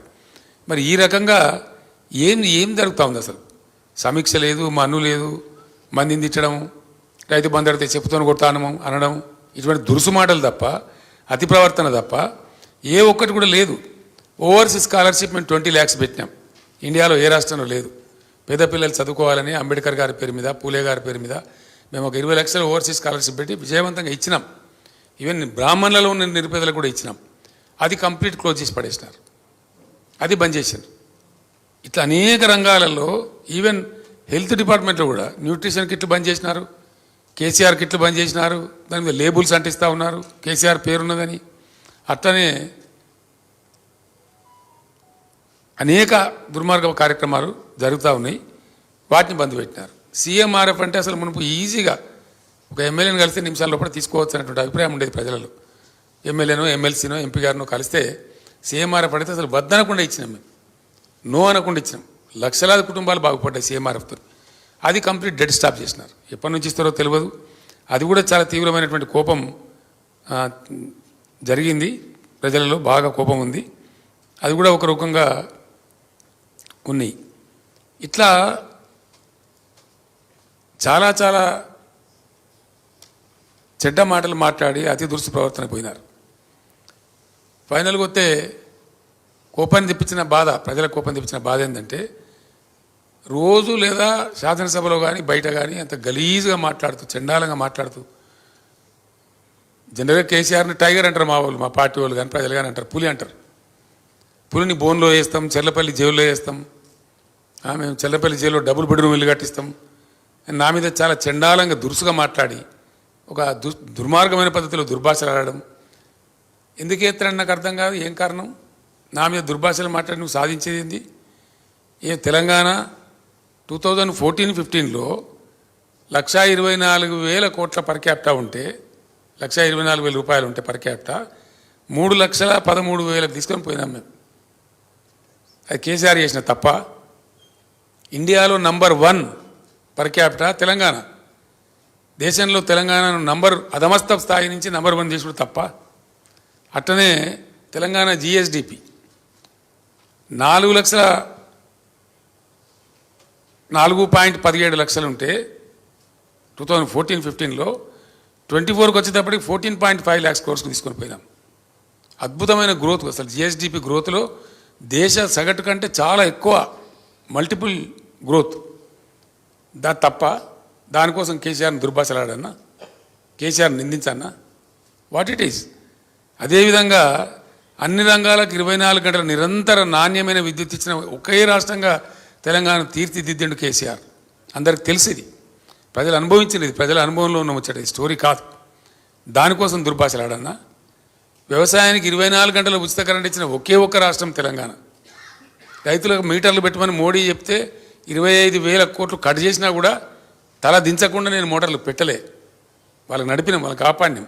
దానికోసం కేసీఆర్ని దుర్భాషలాడన్నా? దేనికోసం దుర్భాషలాడాలా? దేనికోసం నిందించాలా కేసీఆర్ను? వడ్ల ఉత్పత్తిలో పంజాబ్ను తలదన్ని అగ్రగామి రాష్ట్రంగా నిలబెట్టినందుక? దేనికోసం తలదన్నాలా? ఎందుకోసం తలదన్నాలా? అత్యధిక పచ్చదనంలో 7% పెంచిరని చెప్పి సెంట్రల్ గ్రీన్ అథారిటీ వాళ్ళు అవార్డు ఇచ్చిన తెలంగాణకు. ఎన్నో అవార్డులు వచ్చినాయి. దానికోసం కింది విద్యయన్నా? సంక్షేమంలో దేశంలో నంబర్ 1 రాష్ట్రంగా తీర్చిదిద్దానికి కింది విద్యయన్నా? దేనికోసం చేయాలా?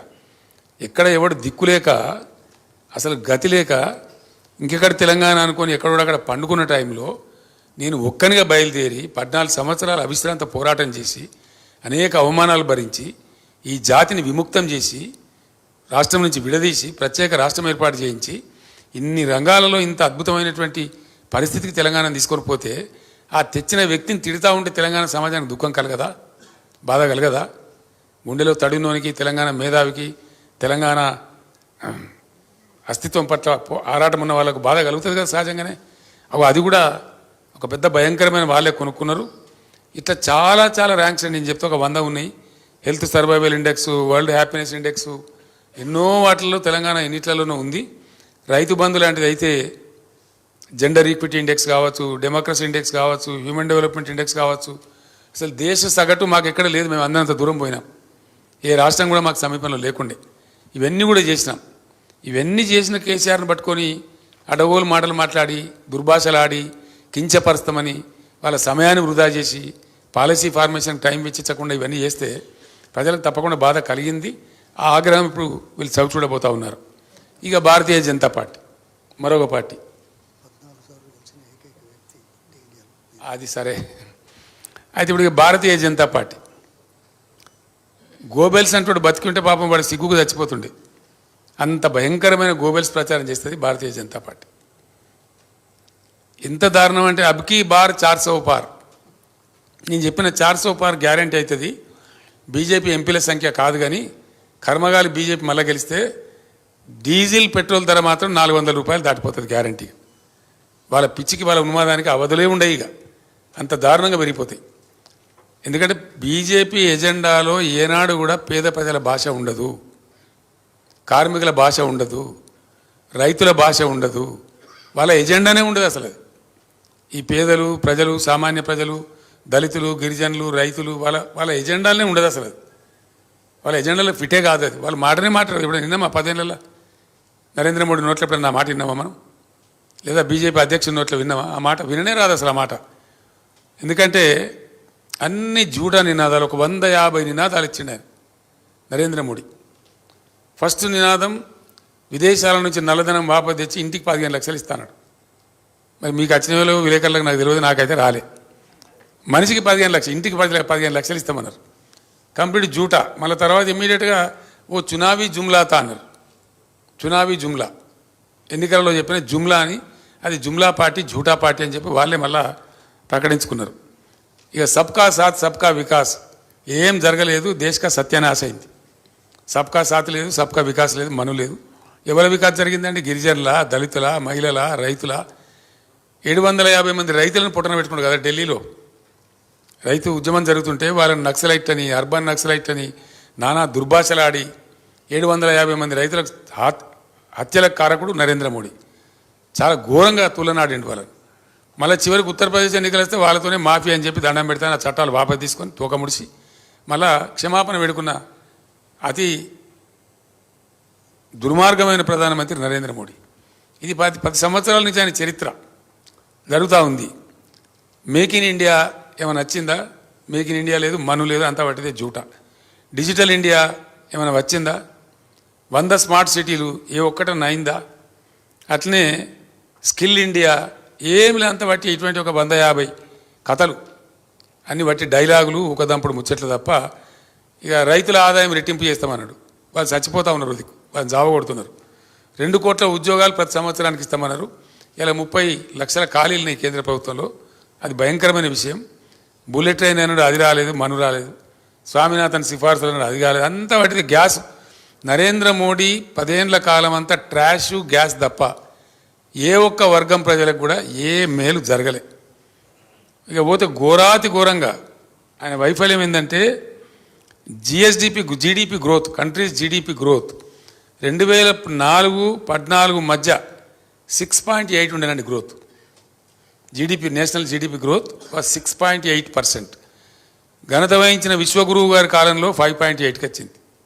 ఈ దేశం ముందరికి పోయినట్ట, వెనకకు పోయినట్ట? దయచేసి మీరు అందరు రాయాలి, ప్రజలకు తెలియాలి ఈ సంగతి. నేను మీ అందరిని రిక్వెస్ట్ చేస్తూ ఉన్నా. లైవ్ పోతా ఉంది నాకు తెలుసు, but still I request all the print media to kindly highlight these things so that ప్రజలకు తెలిసే న్యాయం జరుగుతుంది, వాళ్ళు నిర్ణయం తీసుకుంటారు. 14కు ముందు అంటే నరేంద్ర మోడీ గారికి ముందు 6.8% ఉన్నటువంటి జీడీపీ గ్రోత్ రేటు 6.8%. 14-24 మోడీ గారు 10 ఏళ్ల కాలంలో 5.8%కి వచ్చిందండి. ఇది దేశం వెనుకకు పోయినట్ట, ముందు పోయినట్ట, ఏమైనట్టు? లెక్కకైతే కనీసం 8% గ్రోత్ ఉండాలి. ఈయన చాలా చాలా భయంకరము. జాబ్లెస్ గ్రోత్ మాత్రం బాగా పెరిగిందండి ఇండియాలో. నిరుద్యోగిత విపరీతంగా పెరిగింది నరేంద్ర మోడీ గారి కాలంలో. ఏం లేదు, పొద్దున్న లేస్తే దేశం కోసం, ధర్మం కోసం అని మాట్లాడితే ఒక సంస్కృత విశ్వవిద్యాలయం పెట్టినరా? ఏమైనా చేసినరా? వట్టిగా డప్పు కొట్టుకుంటే తప్ప ఏం లేదు, ఏ రకమైనటువంటి ఇది లేదు. ఇట్లా ఈ భ్రమలో దేశాన్ని తీసుకొని పోవడం, ఒక రకమైనటువంటి ఉన్మాద స్థితిలోకి దేశాన్ని నెట్టివేయడం, విద్వేషం పెంచడం, ఈ చర్యలు తప్ప దేశానికి కొరిగిందేమి లేదు. ఇప్పుడు చాలా చాలా ఘోరాలు జరిగినాయి. అందువల్ల వాళ్ళ ఏడలో కూడా చాలా విముఖత ఉంది తెలంగాణ ప్రజలలో. ముఖ్యంగా 2-3 అంశాలు. ఒకటి ఏంటంటే గోదావరిని ఎత్తుకొని పోతా అంటాడు ఆయన. రాష్ట్ర ప్రభుత్వానికి పంపించిండు. NWD అని ఉంటుంది, నేషనల్ వాటర్ డెవలప్మెంట్ ఏజెన్సీ అని ఉంటుంది. దాని ద్వారా 3 రాష్ట్రాలకు పంపినాడు. మహారాష్ట్ర, కర్ణాటక, తెలంగాణ, ఆంధ్ర 4 రాష్ట్రాలకు పంపినాడు. మీ అభిప్రాయాలు చెప్పండి, మీరు చెప్పకుండా కానీ మేము ముందుకెళ్ళిపోతాం అని అంత దురుసుగా పంపినాడు. మరి తెలంగాణ రాష్ట్రానికి 2 తెలుగు రాష్ట్రాలకు కూడా ఉన్న ఒకే ఒక వనరు గోదావరి. కృష్ణ అప్పుడప్పుడు కష్టపెడుతుంది మనం, నీళ్ళు రావు, అప్పుడప్పుడు కొన్ని సంవత్సరాలు ఎండిపోతుంది. సర్ప్లస్ వాటర్ వచ్చే నది ఒక గోదావరి. నేను ముఖ్యమంత్రిగా ఉండే టైంలో ఈ ప్రతిపాదన చేస్తే నా తల ఏమైనా సరే నువ్వు ఏం చేసుకుంటావో చేసుకో, we don't agree to this అని చెప్పినాం. వై అని అడిగిండ్రు. ఎందుకు ఒప్పుకోవు? నేను చెప్పిన మా తెలుగు రాష్ట్రాల యొక్క వాటా ముందు తేల్చు, ఆ వాటా కేటాయించు అధికారికంగా, దెన్ సర్ప్లస్ ఉంటే ఆలోచిద్దాం.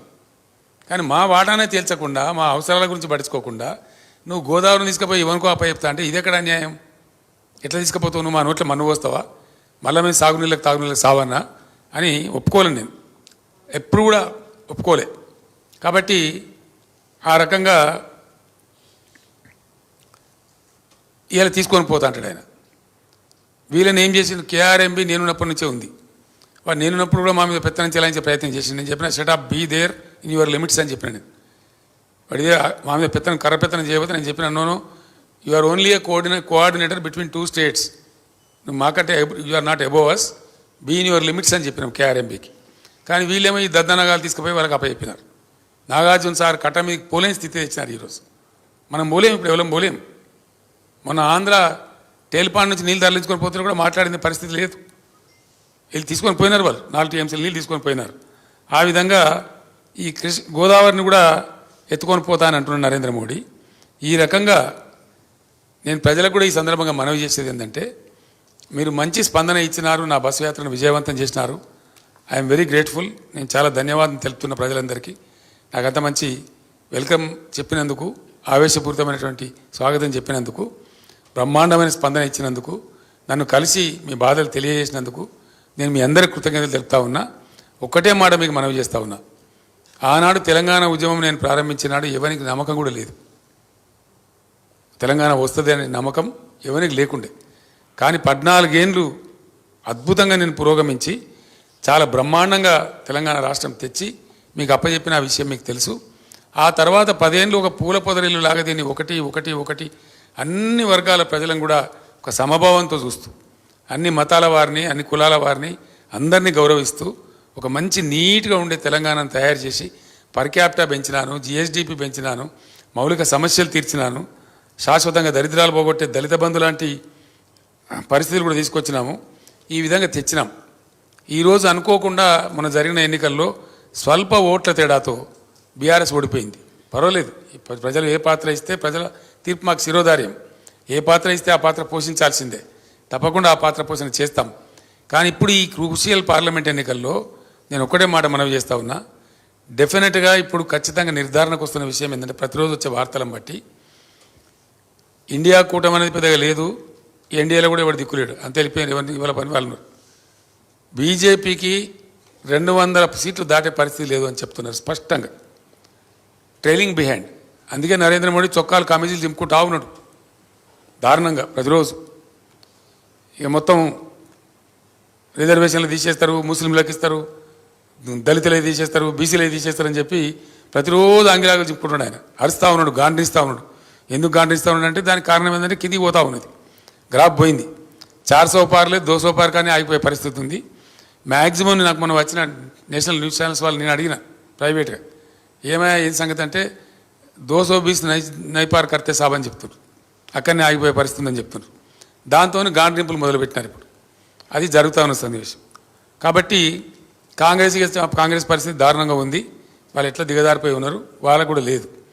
డెఫినెట్గా కనబడుతున్న దృశ్యం ప్రకారం, ఖచ్చితంగా నా అనుభవం ప్రకారం నేను చెప్తున్నా, ప్రాంతీయ పార్టీల కూటమే ఈరోజు దేశాన్ని శాసించే స్థాయికి పోతూ ఉంది. ఒక రివర్స్ సీన్ కనపడుతుంది ఇప్పుడు. నాకు నేషనల్ టీవీ ఛానల్ వాళ్ళు నన్ను అడిగినారు, మీరు 10-12 సీట్లు గెలుస్తామంటారు కదా కేసీఆర్ గారు, మీరు అటు సపోర్ట్ చేస్తారా ఇటు సపోర్ట్ చేస్తారంటే, లేదు బాబు, it is going to be otherwise. ప్రాంతీయ పార్టీలు అందరం కలిసి బలమైనటువంటి కూటమి ఏర్పడతాం. మాకు కాంగ్రెస్ బీజేపీ సపోర్ట్ చేసే పరిస్థితి వస్తుంది, మేము వాళ్ళకి సపోర్ట్ చేసే రోజులు పోయినాయి. ఇప్పుడు ఇండియాలో ఈ పార్లమెంట్ ఎన్నికల్లో ఆ సీన్ రాబోతూ ఉంది. నేను మళ్ళొకసారి రిపీట్ చేస్తున్నా, మీకు బోర్ కొట్టినా సరే. ఇప్పుడు పార్లమెంట్ ఎన్నికల అనంతరం ఇక్కడ రాబోయే దృశ్యం ఏంటంటే, భారతదేశంలో స్కాండినేవియన్ కంట్రీస్లో వచ్చినట్టుగా ప్రాంతీయ శక్తులు బలోపేతమై, ప్రాంతీయ పార్టీలు బలోపేతమై వీళ్ళ కూటమే పెద్దదిగా అవతరించబోతున్నది. వీళ్ళకే ఏదో ఒక జాతీయ పార్టీ సపోర్ట్ ఇచ్చి ప్రభుత్వం ఏర్పాటు చేసే పరిస్థితి రాబోతూ ఉంది డెఫినెట్గా. కాబట్టి ఇటువంటి కీలక సమయంలో 100% గోపాల్, మీకు ఏం డౌట్ అవసరం లేదు సోమగోపాల్ గారు, 100% I'm telling you, you see it. నేను 2-3 విషయాలు చెప్తున్నా, 100% జరగబోతాయి. నేను తిరిగి వచ్చి చెప్తా ఉన్నా, ఊరికే చెప్తా, ఇంట్లో కూర్చుండి జోషన్లాగా చెప్తలేను. బీజేపీకి ఈ రాష్ట్రంలో 1 or none, ఐదర్ 1 ఫ్లూక్లో గెలిస్తే లేదా నన్. అమిత్ షా అంతా గోబెల్స్ ప్రచారం, డబుల్ డిజిట్ అని, డిజిటే దిక్కుంటట్లేదురా బాబు డబుల్ డిజిట్ అంటాడు. 1 or none for BJP in Telangana. South India నుంచి బీజేపీకి 10 సీట్లు దాటే పరిస్థితి లేదు. కేరళ 0, తమిళనాడు 0, ఏపీ 0, తెలంగాణ 0, కర్ణాటకలో బాగా డబ్బాలు కొట్టినారు. ప్రజ్వల్ గడబడి తర్వాత 6-7 సీట్లకు పరిమితం అనేది సమాచారం వస్తూ ఉంది. అంటే 130 సీట్లున్న దక్షిణ భారతదేశం నుంచి బీజేపీ బిలో 10. ఉత్తర భారతంలో చాలా ఘోరంగా దెబ్బతింటా ఉంది. మీరందరూ విలేకరులు, మీరు బాగా వార్తలు చూస్తారు, మీరు కూడా విశ్లేషించండి నా ప్రెస్ కాన్ఫరెన్స్ తర్వాత. తెలంగాణలో బీజేపీకి 1 or none, బీఆర్ఎస్ 14 లేదా 12. ఆశ్చర్యకరమైన ఫలితాలు వస్తాయి. నేను చెప్పిన వర్గాల యొక్క ప్రజల ఆగ్రహం, వాటన్నింటినీ అంచనా కట్టి చెప్తున్నాను నేను. ఇవాళ కాంగ్రెస్ కనీసం 9 స్థానాలలో 3వ స్థానంలో ఉంది. 9 స్థానాలలో 3rd ప్లేస్లో ఉంది. బీజేపీ సెకండ్ ఉన్నా చాలా ఫార్ ఆఫ్ ఉంది మాతో, చాలా far off. For example Peddapalli లాంటి సిచ్యువేషన్ ఉంది. కాంగ్రెస్ 3rd ప్లేస్లో ఉంది, బీజేపీ మా దాంట్లో సగం కూడా లేదు.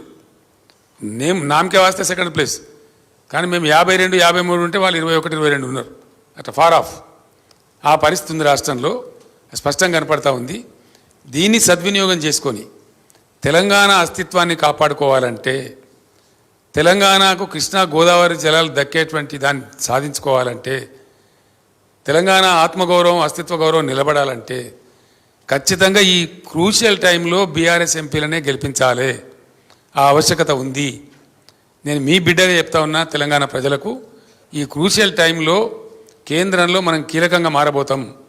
మీరు ఒక 14 సీట్లు నాకు గెలిపియండి, నేను చూపిస్తా తెలంగాణ తడాకా ఏందో దేశ రాజకీయాల్లో నేను చూపిస్తా.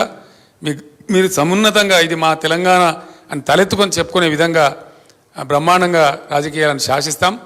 ఆ రకంగా తెలంగాణ దేశ రాజకీయాలను శాసించే దిశగా పోవాలి. తెలంగాణ మేధావి లోకానికి, తెలంగాణ యువతకు నేను చేసే విజ్ఞప్తి, ఒక ఒరబడిలో పడి కొట్టుకొని పోవద్దు, ఒక దానిలో పడి కొట్టుకొని పోవద్దు. మంచిగా స్థిరంగా ఆలోచించి నిర్ణయం తీసుకొని బీఆర్ఎస్ని గెలిపిస్తే, బీఆర్ఎస్ ఇంటి పార్టీ, ఏ రోజైనా తెలంగాణ కోసం పేగులు దిగేదాకా కొట్లాడే పార్టీ కాబట్టి దయచేసి బీఆర్ఎస్ను అత్యధిక స్థానాలలో అత్యధిక మెజార్టీతో గెలిపించండి. తెలంగాణ ఆత్మగౌరవాన్ని నిలబెట్టండి. తెలంగాణ నదుల నీళ్ళు తెలంగాణకు దక్కేటట్టు కాపాడండి. తెలంగాణ ఆత్మగౌరవాన్ని సమున్నతంగా ఎగరవేసే స్థాయిని కాపాడండి. బీజేపీకి ఓటేస్తే అశాంతి అలజడి తప్ప ఇంకోటి రాదు, ఏమి జరగదు. ఆ బీజేపీ పిచ్చిలబడి పోతే మనకు ఏమి రాదు. బీఆర్ఎస్ తెలంగాణ బలం, బీఆర్ఎస్ తెలంగాణ శక్తి. ఏ రోజుకైనా మంటిపైనకైనా సరే ఇంట్లో ఉండాలన్నారు. ఈ ఢిల్లీ గులాములు గెలిచి మనకు సాధించేదేం లేదు. గతంలో 4 బీజేపీ ఎంపీలు గెలిచి ఒక కేంద్ర మంత్రి ఉంటే 4 రూపాయల పని కూడా జరగలేదు, రాష్ట్రానికి ఏమి లాభం జరగలేదు. కాంగ్రెస్ వాళ్ళు గెలిచినా చేతులు కట్టుకొని నిల్చుంటారు తప్ప వాళ్ళు మాట్లాడే పరిస్థితి కాదు. కాబట్టి ఢిల్లీ గులాముల కంటే తెలంగాణ బిడ్డలు గెలవడమే ముఖ్యం. కాబట్టి ప్రాంతీయ శక్తులతో ఇప్పుడు రాజ్యం రాబోతుంది. కాబట్టి మనం ఒక బలమైన ప్రాంతీయ శక్తిగా ఉండాలి. మనకు తమిళనాడు మంచి ఆదర్శం. తమిళనాడులో ద్రావిడులు ఎంత బలంగా ఉండి ద్రవిడ పార్టీలను గెలిపిస్తారు తప్ప బయటి పార్టీలను గెలిపియరు. మనం కూడా అట్లే తెలంగాణలో కూడా ఆ శక్తి రావాలి, తెలంగాణకు ఆ ఆలోచన రావాలి. ద్రవిడ పార్టీలను ఆదర్శంగా తీసుకొని తెలంగాణలో ఆ రకమైన మిలిటెన్సీ మనం తయారు చేసుకోవాలి, బ్రహ్మాండంగా ముందుకు పోవాలి. ఈ 2 పార్టీల కథలు చూసినాం మనము. 10 ఏళ్ళ బీజేపీ, అంతకుముందున్న 60 ఏళ్ళ కాంగ్రెసు, ఇప్పుడు 6 నెలల కాంగ్రెస్. పూర్తి వాళ్ళ రూపం బయటపడ్డది. ఇంకా వాళ్ళని గురించి భ్రమపడితే మోసపోతాం, గోసపడతాం తప్ప జరిగేదేం లేదు. కాబట్టి దయచేసి బీఆర్ఎస్ని బలపరచమని ప్రజలకు విజ్ఞప్తి చేస్తూ ధన్యవాదాలు. One at a time please. ఒక్కరండి. వన్. హైదరాబాద్ని యూటీ చేస్తే బాగుంటుంది, లేదంటే సెకండ్ క్యాపిటల్ చేస్తే బాగుంటుంది, నాకు కూడా ఊరికి దగ్గర అవుతుంది అని చెప్పేసి మాట్లాడండి. ఖర్గే లాంటి వ్యక్తికి అట్లా మాట్లాడకంటే దురదృష్టం ఇంకోటి ఉండదు. ఇన్ని రోజులు ఢిల్లీకి మోసిన ఆయన నాకు హైదరాబాద్ దగ్గర అయిద్దని మాట్లాడి హైదరాబాద్ గొంతుకు వస్తానంటే తెలంగాణ ప్రజలు ఊరుకోరు. నేను చెప్పిన దానికి ఇదే బలమైన కారణం. ఖర్గే లాంటి వ్యక్తి కూడా హైదరాబాద్ 2వ రాజధాని కావాలంటుందంటే వీళ్ళు ఎవరు వచ్చినా హైదరాబాద్ను దెబ్బ పెడతారని మనకు అర్థమవుతా ఉంది. హైదరాబాద్ మనది, మన సొంతం, దాన్ని ఎన్నిటి కూడా అట్లా పోనీయం. కాబట్టి ఈ ఖర్గే మాటలు కూడా నా స్టేట్మెంట్ కూడా బలపరుస్తున్నాయి. కాబట్టి అటువంటి పిచ్చి వాళ్ళకు ఇక్కడ స్థానం ఇవ్వద్దని చెప్పి నేను కోరుతా ఉన్నా. హైదరాబాద్లో పవర్ కట్స్కి బీఆర్ఎస్ ప్రభుత్వం అండర్లైన్ పవర్ వేయకపోవడం, అండర్గ్రౌండ్ పవర్ వేయకపోవడమే కారణమని సీఎం రేవంత్ రెడ్డి చెప్తున్నారు. ఎన్ని సిటీలలో ఉన్నాయండి అండర్గ్రౌండ్ లైన్లు ఇండియాలో? అవసరమైన చోట కొద్ది మేర వేస్తారు. ఇక సీఎం రేవంత్ రెడ్డికి ఆయన నోటికి మొక్కాలి. ఆయన ఏం చెప్తాడో అసలు ఆయనకి ఏమైనా తెలుస్తుందా తెలియదా నాకైతే అర్థమవుతలేదు. సార్, భాష విషయంలో మనము దేని విషయం అండి? మీరు మాట్లాడే భాష నేను మంచిగా మాట్లాడుతున్నా కదా. భాష విషయంలో సంయమనం పాటించాలంటే మనం ఒక పెద్ద మనుషుల ఒప్పందం చేసుకుందామని నిన్న సీఎం ప్రతిపాదన పెట్టింది సార్. ఈసీఎమా ఈసీఎంఏ సార్ అంటే ఇక దయాలు వేదాలు వలించినట్టున్నది నిన్న అది. నైట్ దయాలు వేదాలు వలించినట్టుందండి అది. సార్ మీరు గతంలో కూడా మూడో ప్రత్యామ్నాయం కోసం ప్రయత్నం చేశారు ప్రాంతీయ పార్టీల తరఫున. ఇప్పుడు మళ్ళీ కొత్తగా ప్రత్యామ్నాయం అంటే ఎన్డీఏ యూపీఏకు ప్రత్యామ్నాయంగా రావాలంటే ఏ పార్టీలు కలిసి వచ్చే అవకాశం ఉంది కేంద్రంలో? మీరు మంచి క్వశ్చన్ అడిగిన బ్రదర్, చాలా థ్యాంక్స్. ఒక మాట నేను మనవి చేస్తాను. జాతీయ రాజకీయాలలోకి పోదామని చెప్పి నేను బీఆర్ఎస్ పేరు మార్చి ఆ ప్రయత్నం చేసిన. మహారాష్ట్రకు పోయి బాగా చేసినాం. చాలా ఆశ్చర్యం ఏంటంటే నిన్న వాళ్ళు వచ్చారు నా దగ్గరికి, 2-3 గ్రూపులు వచ్చి బీఆర్ఎస్లో అక్కడ చేరిన వాళ్ళు. సార్ ఇప్పుడు మహారాష్ట్రలో అక్టోబర్లో శాసనసభ ఎన్నికలని మీరు వట్టిగా రాని సార్ నిలబడండి, మేమంతా మీ పేరు చెప్పుకొని గెలుస్తాం, రావాలి, మా దగ్గర మార్పు రావాలి, మీ తెలంగాణలో మీ ప్రభుత్వంలో అమలు చేసిన కార్యక్రమాలు రావాలని మహారాష్ట్ర ప్రజలు బాగా కోరుతున్నారు, మిమ్మల్ని తీసుకురమ్మని అడుగుతున్నారు, మా దగ్గర ఒక భయంకరమైన అనిశ్చితి ఉందని వాళ్ళు వచ్చినారు. నేను తప్పకుండా నా జాతీయ రాజకీయ ప్రస్థానాన్ని కొనసాగిస్తాను, అందులో అనుమానం లేదు. రెండవది, ఈ పార్లమెంట్ ఎన్నికల తర్వాత అందరితోనే ఆలోచించి మీరు అన్నటువంటి ప్రాంతీయ శక్తుల ఐక్యతకు నేను ఎంత చేయగలుగుతానో, నాకెంత సంబంధాలు ఉన్నాయో, నాకెంత తెలివితేటలు ఉన్నాయో వాటన్నిటిని రంగరించి తప్పకుండా నేను చెప్పిన పరిస్థితి ఉత్పన్నం కావడానికి అన్ని ప్రయత్నాలు చేస్తాను. ఇప్పటికే చాలామందితో మాట్లాడుతూ ఉన్నాం, లైక్ మైండెడ్స్తోని. వారు ఎవరి పని వాళ్ళు చేసుకుంటూ ఉన్నప్పటికీ మేము కనెక్టెడ్గానే ఉన్నాం. తప్పకుండా అందరం కలిసి ఒక ప్రత్యామ్నాయం రూపొందిస్తాం. ఏదో ఒక జాతీయ పార్టీ మాకు సపోర్ట్ చేయక తప్పని పరిస్థితి ఏర్పడే పరిస్థితులు మాత్రం సృష్టిస్తాం. సార్ హలో సార్, మీరేమో బీఆర్ఎస్ ఇక్కడ సార్ రమణ ఇక్కడ సార్ ఇక్కడ మీరేమో బీఆర్ఎస్కు 12 నుంచి 14 అంటున్నారు, అసలు బీజేపీకి 1 అని అంటున్నారు. కానీ వాళ్ళేమో బీఆర్ఎస్కే 1 లేదా 2 కాంగ్రెస్ మెజారిటీ సీట్లు గెలవబోతున్నాయి, నెక్స్ట్ బీజేపీ ఉంటుందనేది స్వయంగా ముఖ్యమంత్రి నిన్న మీడియా ప్రతినిధులతో అన్నారు. సో రెండో విషయం ఏంటంటే ముఖ్యమంత్రి చెప్పిన ఎన్ని నిజమైనయో ఎన్ని నిజం కాలేదు ఇప్పుడు ప్రజలకు తెలిసిపోయింది. ముఖ్యమంత్రి గారు చెప్పిన విషయాలు నిజాలు ఎన్ని అబద్ధాలు ఎన్ని, మన అసెంబ్లీ ఎలక్షన్లో ఆయన చెప్పిన ఎన్ని జరిగినాయని ప్రజల అనుభవంలోకి వచ్చేసింది ఆల్రెడీ. దాని గురించి నేను కొత్తగా వ్యాఖ్యానం చేయాల్సిన అవసరం లేదు. ఈ పార్లమెంట్ ఎన్నికల ఇష్యూ కాబట్టి చెప్తున్నారు, అంటే ఈ సీట్ల విషయంలో మీరు అంటున్నారు కాబట్టి వారు అంటున్నారు.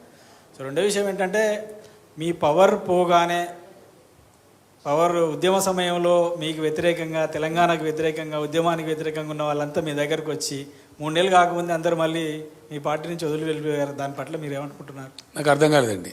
అధికారం కోల్పోయిన వెంటనే మీ చుట్టూ ఉన్న వాళ్ళ గతంలో తెలంగాణ ఉద్యమం సాగినంత కాలం తెలంగాణను వ్యతిరేకించి, కేసీఆర్ను వ్యతిరేకించి, తెలంగాణ ఏర్పాటుని వ్యతిరేకించిన వాళ్ళు తెలంగాణ ఏర్పాటు కాగానే మీ చుట్టూ వచ్చి చేరారు.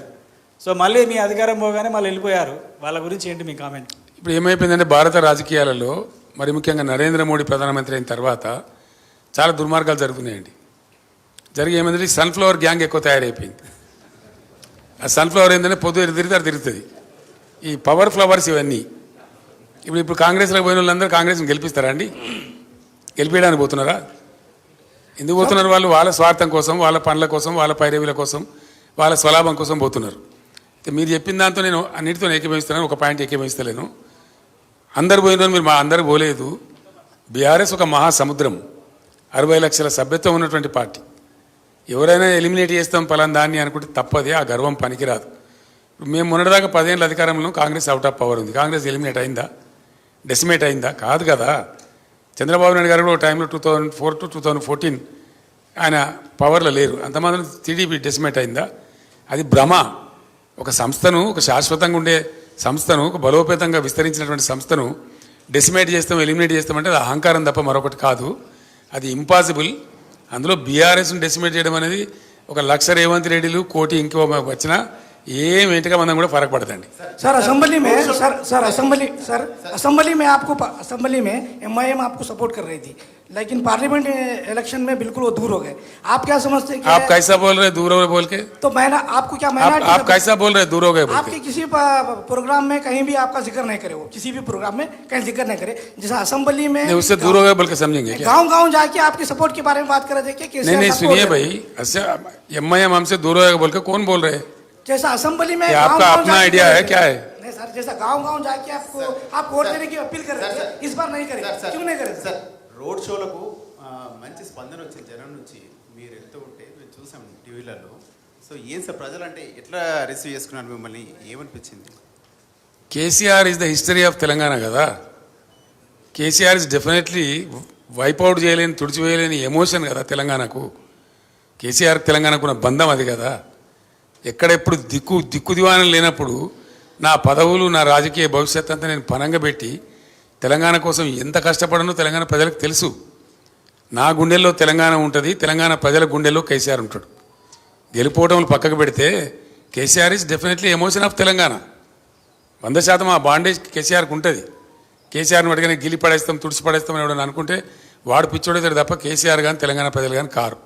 Thank you. సార్ మీరు పోయిన జిహెచ్ఎంసీ ఎలక్షన్స్ తర్వాత ప్రధానమంత్రి మోడీ దగ్గరికి వెళ్ళారు, పొత్తు పెట్టుకుంటామని అడిగారు, ఆయన రిజెక్ట్ చేశారని మోడీ స్వయంగా చెప్తా ఉన్నారు. మోడీ నేను చెప్పిన కదా గోబెల్స్ అని, ఆయనకి ఏది అవకాశం ఉంటే ఏడ వంపు ఉంటే ఎట్లా అనుకూలం ఉంటే అట్లా మాట్లాడతాడు మోడీ. ఆ టంగ్ ట్విస్టింగ్ నరేంద్ర మోడీకి వచ్చినంత మరొకరికి రాదు. సార్ గడిచినటువంటి 10 ఏళ్లలో అభివృద్ధి చేశామని చెప్పేసి చెప్తా ఉన్నారు, కానీ 100 ఏళ్ల విధ్వంసం చేశారు బీఆర్ఎస్ పార్టీ వాళ్ళు అని చెప్పేసి కాంగ్రెస్ వాళ్ళు అంటున్నారు. నిజమే బ్రదర్, ఇప్పుడు నేను చెప్పిన ఫిగర్స్ అన్నీ ఉన్నాయి కదా, అవన్నీ ఆడిటెడ్ ఫిగర్స్ కదా, comptroller and auditor general of India ఇచ్చిన ఫిగర్స్ కదా. అది విధ్వంసం అంటారా? వాళ్ళ దృష్టిలో అది విధ్వంసం అయితే వాళ్ళంత మురుకులు మరొకరు లేరుగా. సార్ వచ్చే 15 ఆగస్టులోపు రుణమాఫీ చేస్తాం, 2 లక్షల రూపాయలు రుణమాఫీ చేస్తాం, ఇందుకోసం కార్పొరేషన్ ఏర్పాటు చేస్తాం, అందులో నుంచి నిధులు సమకూరుస్తామని చెప్పేసి అంటున్నారు ప్రభుత్వం.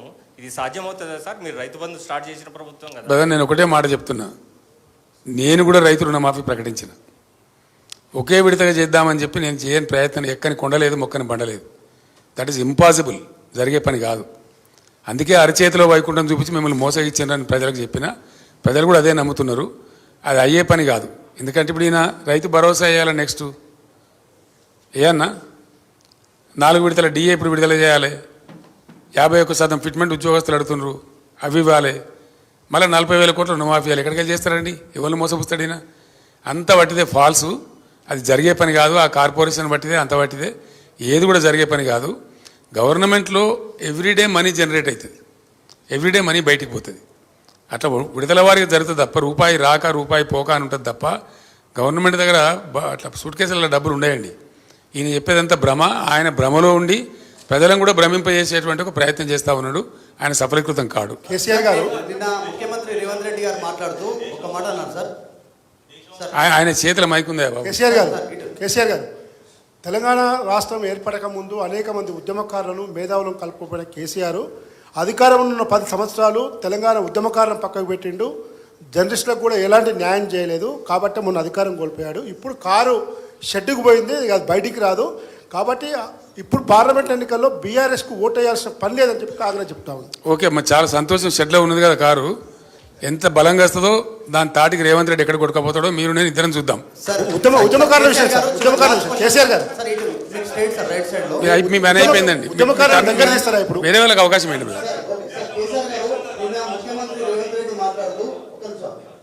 ముఖ్యమంత్రి రేవంత్ రెడ్డి గారు మాట్లాడుతూ మాకు అసలు ఇక్కడ ఎవరికి ప్రధాన ప్రత్యర్థి అనేటువంటి అడిగినటువంటి మీడియా ప్రతినిధుల క్వశ్చన్స్ కి మాకు కేసీఆర్ ఇక్కడ లోకల్ ప్లేయర్ అయినా ఆయనకు లోకల్ రాజకీయాలు అనేది తెలుసు, ఆయన మాతో గేమ్ ఎక్కాడో ఆయనకు తెలుసు, ఆయనే మా ప్రధాన ప్రత్యర్థి అనేది కూడా దీన్ని ఒక మాట్లాడారు. బీజేపీ పొలిటికల్ టూరిస్టు వాళ్ళకి చేరిపోతారు, వాళ్ళతో పెద్ద ప్రయోజనం ఉండదు ఇక్కడ అనేటువంటి మిమ్మల్ని నిన్న ప్రధాన ప్రత్యర్థిగా ఆయన ఫస్ట్ టైం నిన్న కోట్ చేశారు ఎలక్షన్ల తర్వాత ఈ మధ్య కాలంలో రిజర్వేషన్ల అంశంపైన వారిగా చర్చ జరుగుతుంది. ముస్లిం రిజర్వేషన్ తొలగిస్తామని బీజేపీ, ఎస్సీ ఎస్టీ బీసీల రిజర్వేషన్ తొలగిస్తుంది బీజేపీ అని కాంగ్రెస్. ఈ రెండింటిపైన మీ అభిప్రాయం? ముఖ్యమంత్రి జ్ఞానోదయం అయితే సంతోషం. మొదటి ప్రశ్నకు సమాధానం. బహుశా ఆయనకి ఇప్పుడిప్పుడే జ్ఞానోదయం అవుతున్నట్టు మంచి మాట. ఇంకింత జ్ఞానం తీసుకుంటే మరీ మంచిది. ఈ రెండవ ప్రశ్న ఏంటంటే, నేను ఇంతకుముందే చెప్పిన బీజేపీ మత చిత్తు రగిల్చడం ద్వారా, మత విద్వేషాలు రెచ్చగొట్టడం ద్వారా రాజకీయ ఓటు సంపాదించుకుంటుంది. దేవుని పేరు చెప్పుకుంటూ దేవుని పేరు మీద ఓట్లు దొబ్బే పార్టీ బీజేపీ. వాళ్ళు సృష్టించే ఈ గోల. నేను ఒక్కటే మాట చెప్తా ఉన్నా, వాళ్ళు ముస్లింలా, హిందువులా, మరొకలా అని కాకుండా ఏ ప్రజలైతే ఇప్పటికి కూడా అసమానతకు గురవుతూ ఉన్నారో, ఏ ప్రజలైతే వాళ్ళకి రావాల్సినటువంటి వాటా పొందలేకపోయినరో, వాళ్ళు ఎస్సీలు కావచ్చు, ఎస్టీలు కావచ్చు, బీసీలు కావచ్చు, ఎంబీసీలు కావచ్చు, ముస్లిం సోదరులు కావచ్చు, ఎవరైనా కావచ్చు, వాళ్లకు న్యాయం జరగాల్సిన అవసరం ఉంది. ఇలా ఎస్సీలకు కూడా ఇలా 15% రిజర్వేషన్ ఉంది దేశంలో. వాళ్ళ పర్సంటేజ్ 19% పోయింది. వాళ్ళ లోపల ఇంకా దరిద్రం పోలే, అందుకే దళిత బంధు తెచ్చినాం. కాబట్టి 19% రిజర్వేషన్ ఎస్సీల కోసం పెంచాల్సిన అవసరం ఉంది. డెఫినెట్గా నేను ఘంటాపదంగా చెప్తా ఈ మాట. ఎవరైతే అల్పాదాయం కలిగి ఉన్నారో, ఎవరైతే ధనవంతులతో పోటీ పడలేకపోతున్నారో, ఎవరైతే అర్హులై ఉన్నారో కులాలకు మతాలకు అతీతంగా అందరికీ రిజర్వేషన్లు ఉండాల్సిందే, అవి కొనసాగాల్సిందే. మనది ఒక టిపికల్ దేశం భారతదేశం. ఒక్కొక్క రాష్ట్రంలో ఒక్కొక్క పరిస్థితులు ఉంటాయి కాబట్టి అన్ని వర్గాలు సమానంగా ఉన్నాయి. కాబట్టి డెఫినెట్గా రిజర్వేషన్లు తీసేస్తాము, అవి ఎవరైనా సరే వాళ్ళకి నేను వ్యతిరేకిని, మా పార్టీ వ్యతిరేకం. 100% ముస్లింల రిజర్వేషన్ తీసేయడం తప్పు. వాళ్ళకైనా ఉంటే ఉన్నదాన్ని కొనసాగించండి, ఇంకోటి పెంచితే పెంచండి, అట్లా ఉండాలి. కానీ ఒక ముస్లిం ద్వేషం పెట్టుకొని వాళ్ళ చుట్టూ ఈ పొలిటికల్ గేమ్ ఆడడం అనేది చాలా దిక్కుమాలిన దరిద్రం కూడా చర్య. సార్ పార్లమెంట్ ఎన్నికల తర్వాత పార్లమెంట్ ఎన్నికల తర్వాత బీఆర్ఎస్ నుంచి చాలామంది ఎమ్మెల్యేలు కాంగ్రెస్ పార్టీకి వస్తారని చెప్పి కాంగ్రెస్ మంత్రులు చెప్తున్నారు. ఇప్పుడు వస్తారు, ఎన్నికల తర్వాత ఇంకా చాలామంది వచ్చే అవకాశం ఉందని చెప్పి 20-25 మంది ఎమ్మెల్యేలు వస్తారని మంత్రులు చెప్తున్నారు. సార్ ఏం కావాలంటారు మీకు? ఎందుకు ఎమ్మెల్యేలు వస్తారంటున్నారు? మీరు మీ దగ్గర ఏమైనా సమాచారం ఉందా? నేనేమంటున్నా అంటే ఒకరోజు రేవంత్ రెడ్డి గారు మాట్లాడి ఇలా సాయంత్రం వరకు నీ దొడ్లు ఎందరు ఉంటారో చూసుకొని, నా దొడ్డు అయితే ఇంటాక్ట్ ఉంది ఆయన మాట్లాడిన తర్వాత. ఇది కూడా అంతే ఉంది. రెండవది, ఈయననే బీజేపీలకు జంపు కొడుతున్నాడని కాంగ్రెస్లోనే చాలా అనుమానాలు ఉన్నాయి డెఫినెట్గా. ఎందుకంటే ఆయన కేసులు కొలిక్కి వస్తున్నాయి. ఓటుకు నోటు కేసు ఏదైతే ఉందో అది భయంకరమైన కేసు. రెడ్ హ్యాండెడ్గా ఆయన పట్టుబడ్డ కేసు. ఆయన తప్పించుకోలేడు కూడా, ఎవరు తప్పించలేరు. కాబట్టి అది మన కింది మీద అయితే ఈయననే బీజేపీలకు జంపు కొడతాడు కేసులు తప్పించుకోవడానికని పెద్ద ప్రచారం ఉంది. అందులో భాగంగా నిజంగా జరుగుతున్నది ఏంటంటే నన్ను ఎవరు డైరెక్ట్ కన్సల్ట్ చేయలేదు, కానీ మా పార్టీలో ఉన్న ముఖ్యులను కాంగ్రెస్ పార్టీలో ఉన్నటువంటి ఒక వర్గం అంతా కన్సల్ట్ చేస్తూ ఉన్నారు. కన్సల్ట్ చేయడంగా స్పష్టంగా చెప్తున్నారు సంఖ్యతో సహా, అన్న మేము 26 నుంచి 33 మంది ఎమ్మెల్యేలు రెడీగా ఉన్నాము, మేము కలుస్తాము, ఇద్దరం కలిసి గవర్నమెంట్ ఫామ్ చేద్దామని చెప్తున్నారు. మరి రేవంత్ రెడ్డి తదాస్తు దేవతలు ఉంటారు పైన, మరి అటు నుంచి ఇటు వస్తారో ఇటు నుంచి అటు పోతారో చూద్దాం ఏం జరగబోద్దు. సార్ మీరు ఇందాక జాతీయ స్థాయిలో బీఆర్ఎస్ మళ్ళీ బలపడుతుందన్నారు. ఈ అసెంబ్లీ ఎన్నికల తర్వాత ఇది చాలా చర్చ జరిగింది, బీఆర్ఎస్ టీఆర్ఎస్గా మారిపోతుంది అనేది. దీని ఆఖరి జరగదండి, నేను చెప్పిన కదా బీఆర్ఎస్గానే ఉంటుంది, no doubt about it. KCR గారు ఇక్కడ సార్ ఎంతో సంక్లిష్టమైనటువంటి అంతర్జాతీయ విషయాలను సైతం సరళంగా సూటిగా స్పష్టంగా మాట్లాడే కేసీఆర్ గారు లేని లోటు అసెంబ్లీలో స్పష్టంగా కనబడుతుంది. ఆ లోటును ఎప్పుడు భర్తీ చేయబోతున్నారు? నెక్స్ట్ సీజన్ నుంచి చూస్తారు కదా కేసీఆర్ ప్రళయ గర్జన, డెఫినెట్గా చూస్తారు. Sir BRS party next parliament elections తర్వాత కేంద్రంలో మంత్రులు చేస్తామని మీరు చెప్తా ఉన్నారు, మీరేమైనా ప్రధాని రేసులో ఉంటారా? 100% ఉంటే అవకాశం వస్తే ఎందుకుండానే అవకాశం వస్తే ఉండరు. ఎవరైనా నాకు అర్థం గమ్మత్తు నువ్వు నీకు అంత అమాయకున్నా అవకాశం రావాలనే కానీ ఎందుకున్నావు నాకు అర్థం కాదు. I will be in the race. మా సురేష్ భాయ్ సాబ్ నవ్వుతున్నాడు, ఆయనే రేపు కేశవరావు వెళ్ళిపోయింది కాబట్టి రేపు మా parliamentary party leader Suresh Reddy గారే కాబోతారు. రేపు నేను లెటర్ ఇష్యూ చేస్తా ఉన్నా చైర్మన్కు. సో ఈ will be the main player in Delhi on behalf of BRS.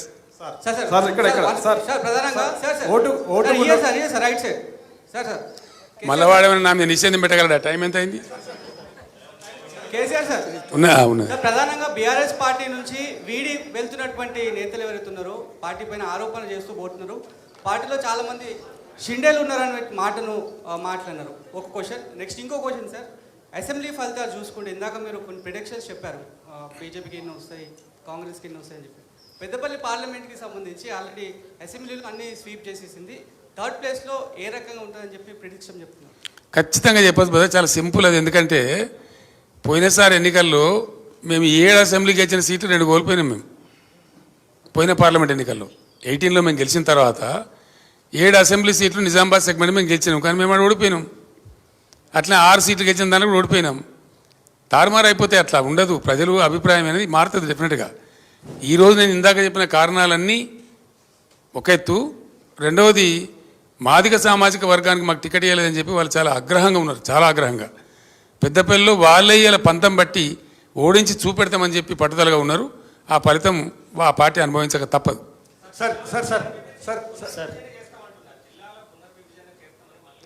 నేను ఒకటే మాట చెప్తా ఉన్నా, ఈ ప్రభుత్వానికి ఏం పని లేదు, పలిలేని మంగళి పిలితల కొరిగిండి అన్నట్టుగా అసలు చేయాల్సిన పని వదిలిపెట్టి అన్ని పనికి మాలిన పనులు వీళ్ళు ముందరేసుకుంటున్నారు. ఇండియా బాబు, ఒక్కొక్క జిల్లా చేస్తున్నప్పుడు నేను బట్టిగా చేయలేదండి. దాని మంచి చెడ్డలు, దాని పూర్వపరాలు, దాని గ్రోత్ ఆశించి ఛత్తీస్గఢ్లో అక్కడ చీఫ్ సెక్రటరీ గారితో మాట్లాడేది. ఎందుకంటే వాళ్ళు ఒక బస్తర్ జిల్లాను అనేక జిల్లాలు చేసిండ్రు. ఎట్లా చేయాలని అడిగినప్పుడు భూపాలపల్లి జిల్లా ఏర్పాటు చేసిన, ములుగు ఏర్పాటు చేసిన, ఇంకా కొన్ని జిల్లాలు ఏర్పాటు చేసినా వాటి భౌగోళిక పరిస్థితులను బట్టి అవి గ్రోత్ కారిడార్లుగా మారాలని చెప్పి అక్కడ లైట్ రావాలి, అడ్మినిస్ట్రేషన్ పోవాలి, అక్కడ కలెక్టర్ ఉండాలి, ఎస్పీ ఉండాలి, ఉంటేనే బాగా జరుగుద్దని గతంలో కలోలిత ప్రాంతాలుగా ప్రకటించిన సిరిసిల్ల జగిత్యాల కావచ్చు, భూపాలపల్లి ములుగు కావచ్చు, స్టేట్ బార్డర్లో ఉండేటువంటి గద్వాల జిల్లా లాంటివి కావచ్చు, చాలా ఆలోచనతో తెలంగాణ యొక్క ప్రగతిని ఆశించి చేసిన జిల్లాలు అవి. ప్రజలు చాలా హ్యాపీగా ఉన్నారు. ఇలా కొత్తగా ఏర్పడిన జిల్లాల ప్రజలు కూడా చాలా కోపంగా ఉన్నారు ప్రభుత్వం మీద. నేను పోయిన ప్రతికాడ అడిగినా, మీ జిల్లా తీసేస్తారంటే యుద్ధానికి సిద్ధం సార్, ఎట్లా పోతావు చూస్తామని చెప్పి మాట్లాడుతున్నారు. పార్లమెంట్ ఎన్నికల్లో ఈ కొత్త ఏవైతే జిల్లాలు తీసేస్తామని కాంగ్రెస్ చెప్పిందో ఆ దెబ్బ కూడా ఇప్పుడు కాంగ్రెస్కి పడబోతా ఉంది. సార్ సార్ సార్ సార్ ఇక్కడ సార్ నరేందర్ సార్ ఇక్కడ సార్ ఉద్యమ సమయంలో సార్ ఇక్కడ సార్ సార్ నేను సార్ ఇది ఫోన్ ట్యాపింగ్ కేసులో రాధాకిషన్ రావు మీ ఆదేశాలనే మేము పాటించినాము, మా సొంత నిర్ణయాలు ఏం తీసుకోలేదని సిఆర్పిసి 141 సెక్షన్ స్టేట్మెంట్ ఇచ్చారు సార్. వాడోడా రాధాకృష్ణ రావు?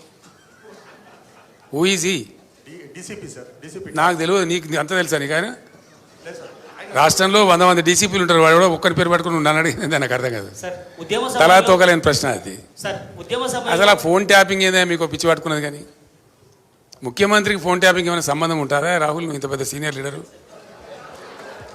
ముఖ్యమంత్రి gets reports from the intelligence department. వాడు ఎట్లా తీసుకొచ్చిన రిపోర్ట్ మాకెట్లా తెలుస్తుంది నాకు అర్థం కాదు. వాడు ట్యాపింగ్ చేసిండా, టూపింగ్ చేసిండా, డబ్బులు ఇచ్చిండా, ఇంకేదైనా రహస్య వ్యవస్థ పెట్టుకున్నా మాకు ఎందుకు తెలుస్తుంది? అదో ఇష్యూ అవా ఇంత సిల్లీ. ఆ గవర్నమెంట్ ఎంత సిల్లీ ఉన్నదో మీరు కూడా అట్లా తయారైపోయిన పూర్తిగా.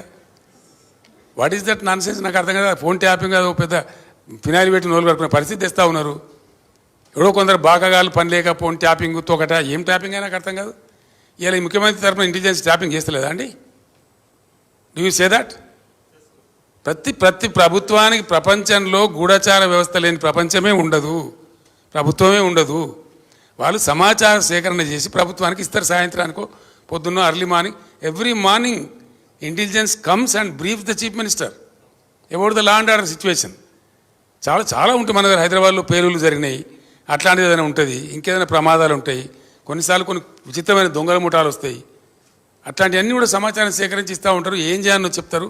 దాన్ని బట్టి గవర్నమెంట్ ఏంటంటే వివిధ శాఖల అధికారులకు అప్రమత్తం చెప్పి కల్తీ విత్తనాలు ఉంటుంది, దాని మీద కూడా ఇస్తారు.